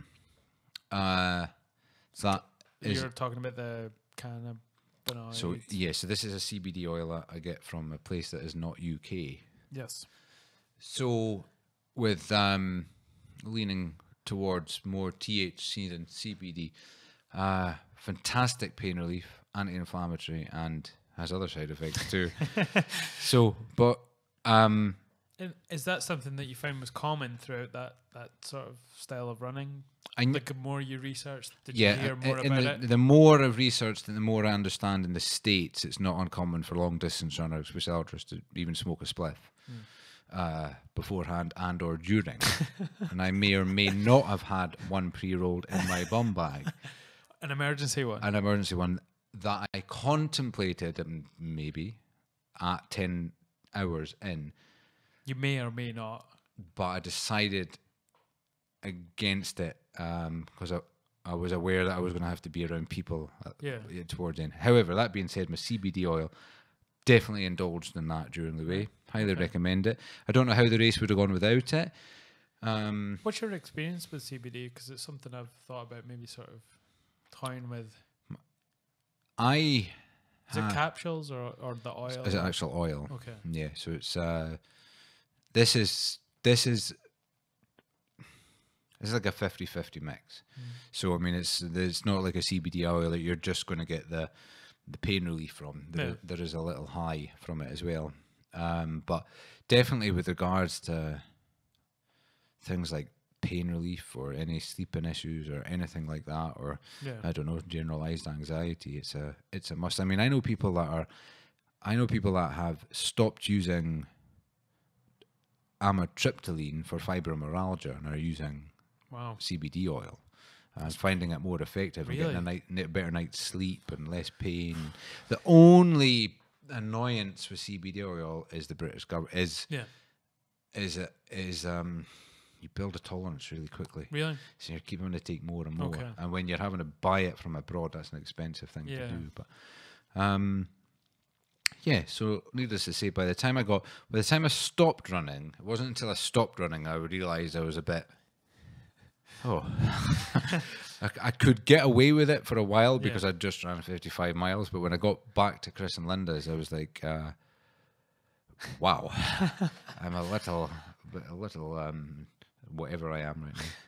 By the Stoned. way, it was hard to tell because I was so wasted. But I realised once I got probably a good mixture of running 55 miles and whatever you'd taken as well. By the way, if anyone's thinking about it, have like my mate Chris and Linda. Honest to goodness, I would still be in my running clothes now if it wasn't for them. Big shout out to Linda and Chris. Yeah, I got Chris literally undressed me yesterday. Oh really? Yeah, my legs cramped up. No homo. I couldn't get. No, he was a bit insistent wearing rubber gloves. That was only for his own hygiene purposes. But he literally had to pull off my calf sleeves and everything. Really? Oh, that was another thing. You know, have you ever seen those sleeves that runners wear on their calves? They're calf compression sleeves. They go right down your ankle and they start at your patella tendon end. And loads of folk were telling me they're really good. And yeah, they're really, really effective. Considering the injuries I was coming out of, definitely. That was worth a while. And a bum bag. So if anyone's contemplating running one of these, then obviously this is the get up you should be wearing. I think now, yes, live, 1 year from now, you and I should run the Glasgow to Edinburgh ultramarathon. When's the next one? A year from now. Is that the next one in Scotland? Oh no, there'll be loads. There's a lot of them. Like a lot of them. I would do one towards the end of the year. My fear with an ultramarathon normally is also a navigation test, like compass and map job. Yeah. This is a highly unusual one with regards to the Just lack having of a straight line. Yeah. Yeah. And I am. If there's a weak point in my life, that's it. Like I'm terrible at navigation. I can look at the sun and navigate my way. Can you really? Yeah. All right. Okay. I thought you were being a bit like exaggerating. Well, that's fine then. No, I know. You do my bearings naturally. Oh well, in that case, right. I'm like so a pigeon. A trail ultramarathon, and you're navigating. Okay. Do you know what's happening like sort of later on? Which is the sort of next one's coming up? I'm not. I did look. I've got a big list somewhere, but I don't know what's happening. But I mean, a friend of mine just ran one locally. It was a trail one. Right. I'm going to actually look online just now to see if there is one in Scotland at the end of the year. Scotland Ultra Marathon 2018 list. This is the list. Okay. It's called Fiona Outdoors. Remember, I'm knackered. Like I'm guessing about 12 weeks rehabilitation here. Like so. Holy shit! Both my tendons are shot in my knees. My right knee is proper buggered. Okay, there's August. There's 50 April, miles. May, June, July. 4 months. Is it trail though? Because it's John Lucas Memorial Ultra. But is it trail? Because if it's up and down, it's up and down. It's a whole different kettle of fish. Like. It doesn't even mean that I could do it just because I've done this. It's because some of the hills are proper mountains they put you on. This is holy shit! There's a 400k. Yeah, that's when you need your pals. It's called Cape Wrath Ultra. You need everything. Okay, let's see. See the financial aspect of that as well. I mean, that's not a cheap couple of days out. Like, no, not at all. That's there's one called the Glenmore 24 and 12, and the mileage is said up to you. 24 and 12. It says up to you. 20. Is that now? I wonder if that's one of the circuit ones. Probably. It seems like that. How many? Is it a 12 mile? What does the 12 mean? It just says 24 and 12. I'll have a little look. I wonder if that's a 12-mile circuit and as many times as you can do it in 24 hours. Probably. Oh, that would be tedious. That'd be like running around the inch. Not so much if it's 12 hours. Okay, let's see. So the next 50-mile one is the John Lucas Memorial. Oh, Jesus. What do you think? When is it? The August 13th. August 13th, April, May, June, July, August. I can probably have fresh knees in about 8 weeks. A couple of months training. Okay. Are you up for that? I'm up for it. Really? Yeah. Might as well. I've never done a marathon. I'll just do a fucking ultra marathon. Yeah, well, that's what I did. Go ultra You've or got go it. home. Yeah, go ultra or go home. 26 miles. Fuck off. And we can sort of document it. That would be amazing. Yeah. Do all the training leading up to it. No pressure. I don't give a fuck. Okay. I will get about I was 6 built on weeks pressure. I was built.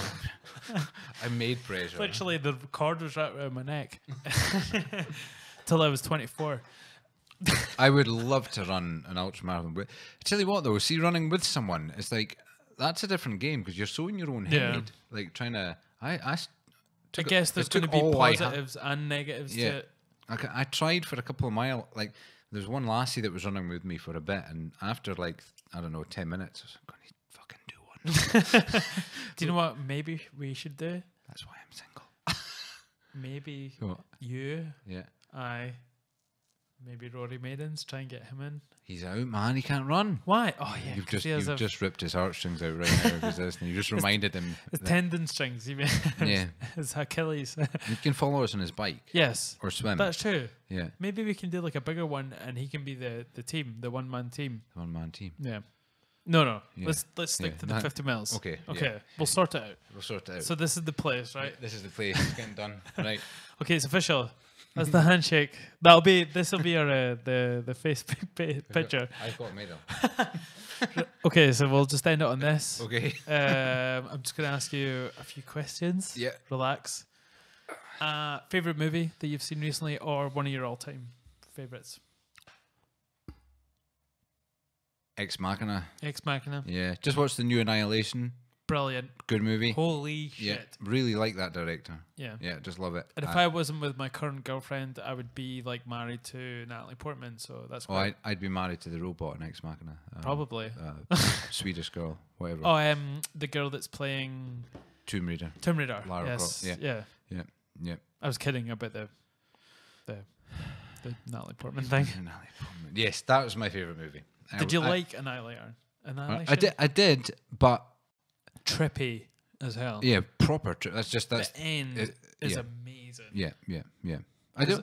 It got better and better.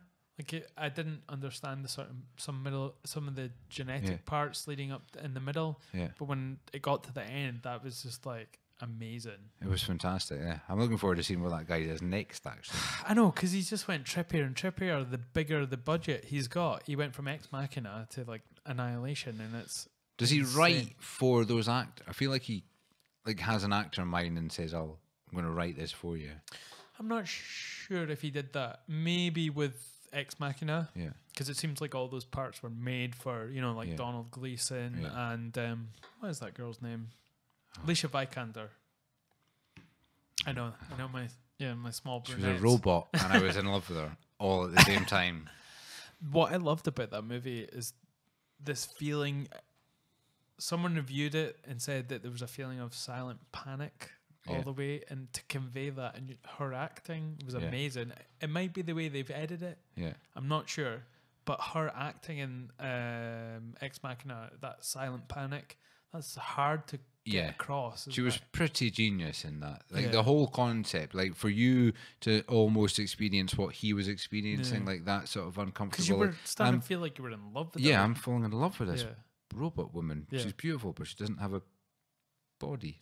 What's happening to me? They purposely did that as well. They let you see her get dressed, and like you could see through her arms and her chest, and it's obviously you computing that she's not a real person. Yeah. But then she has this personality of a person, and I think the whole idea where they made her AI through something like Google, like taking everyone's sort of search results and made that into someone like a person. Have you seen those robot dog things now? Yeah, the ones from the Boston Dynamics. Like the newest ones. Yeah, the one that does the backflip. Yeah, that's really disturbing. I know. So disturbing. So like now when you watch movies like that, you're like before it was awesome, but you weren't really thinking it's just around the corner. Yeah. But now when you're like, well, this is moments away. Well, they were talking about on BBC Scotland, the radio station, about humanless taxis and buses. Like they think that's something that's going to be around the corner, and they were talking about in the next couple of years that this is something they're pushing towards, and To make the majority of the population unemployed. so, Yeah. I think Uber's already done that anyway, probably. Yeah, bring on the. What's that? They want to give everyone money. What's that thing called? Independent living wage. universal income. Yeah. Oh, independent living. They might wage have is to do that is if they British make all way. the drivers I robots. think it's the only way. Yeah, can't see a way out of it really. I'm happy for robots to do everything. Yeah. I'm innately lazy. I hate money anyway. Yeah, they can do the lot. Okay, your favorite book or one that you've read recently or from your past? My favorite books. You can't say the Bible. Damn it. My favorite books of all time. would be Man Search for Meaning and Ishmael. Okay. They just come side and side. Ishmael. Yeah, like when I finished Ishmael, genuinely stroked the cover for about 10 minutes. Like, Really? I'm not even kidding. Like, My precious. like wow. Okay.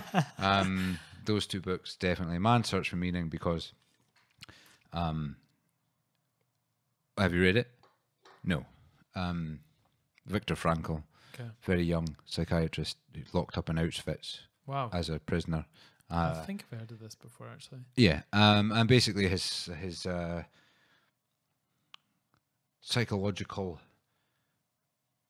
ability to survive in that scenario, but how he did that, and how he went on to create his own form of therapy called logotherapy, which is practiced in like 50 countries across the world now. But his ability to survive through his mind in the worst conditions possible. Like if you read that book, your worries ain't shit.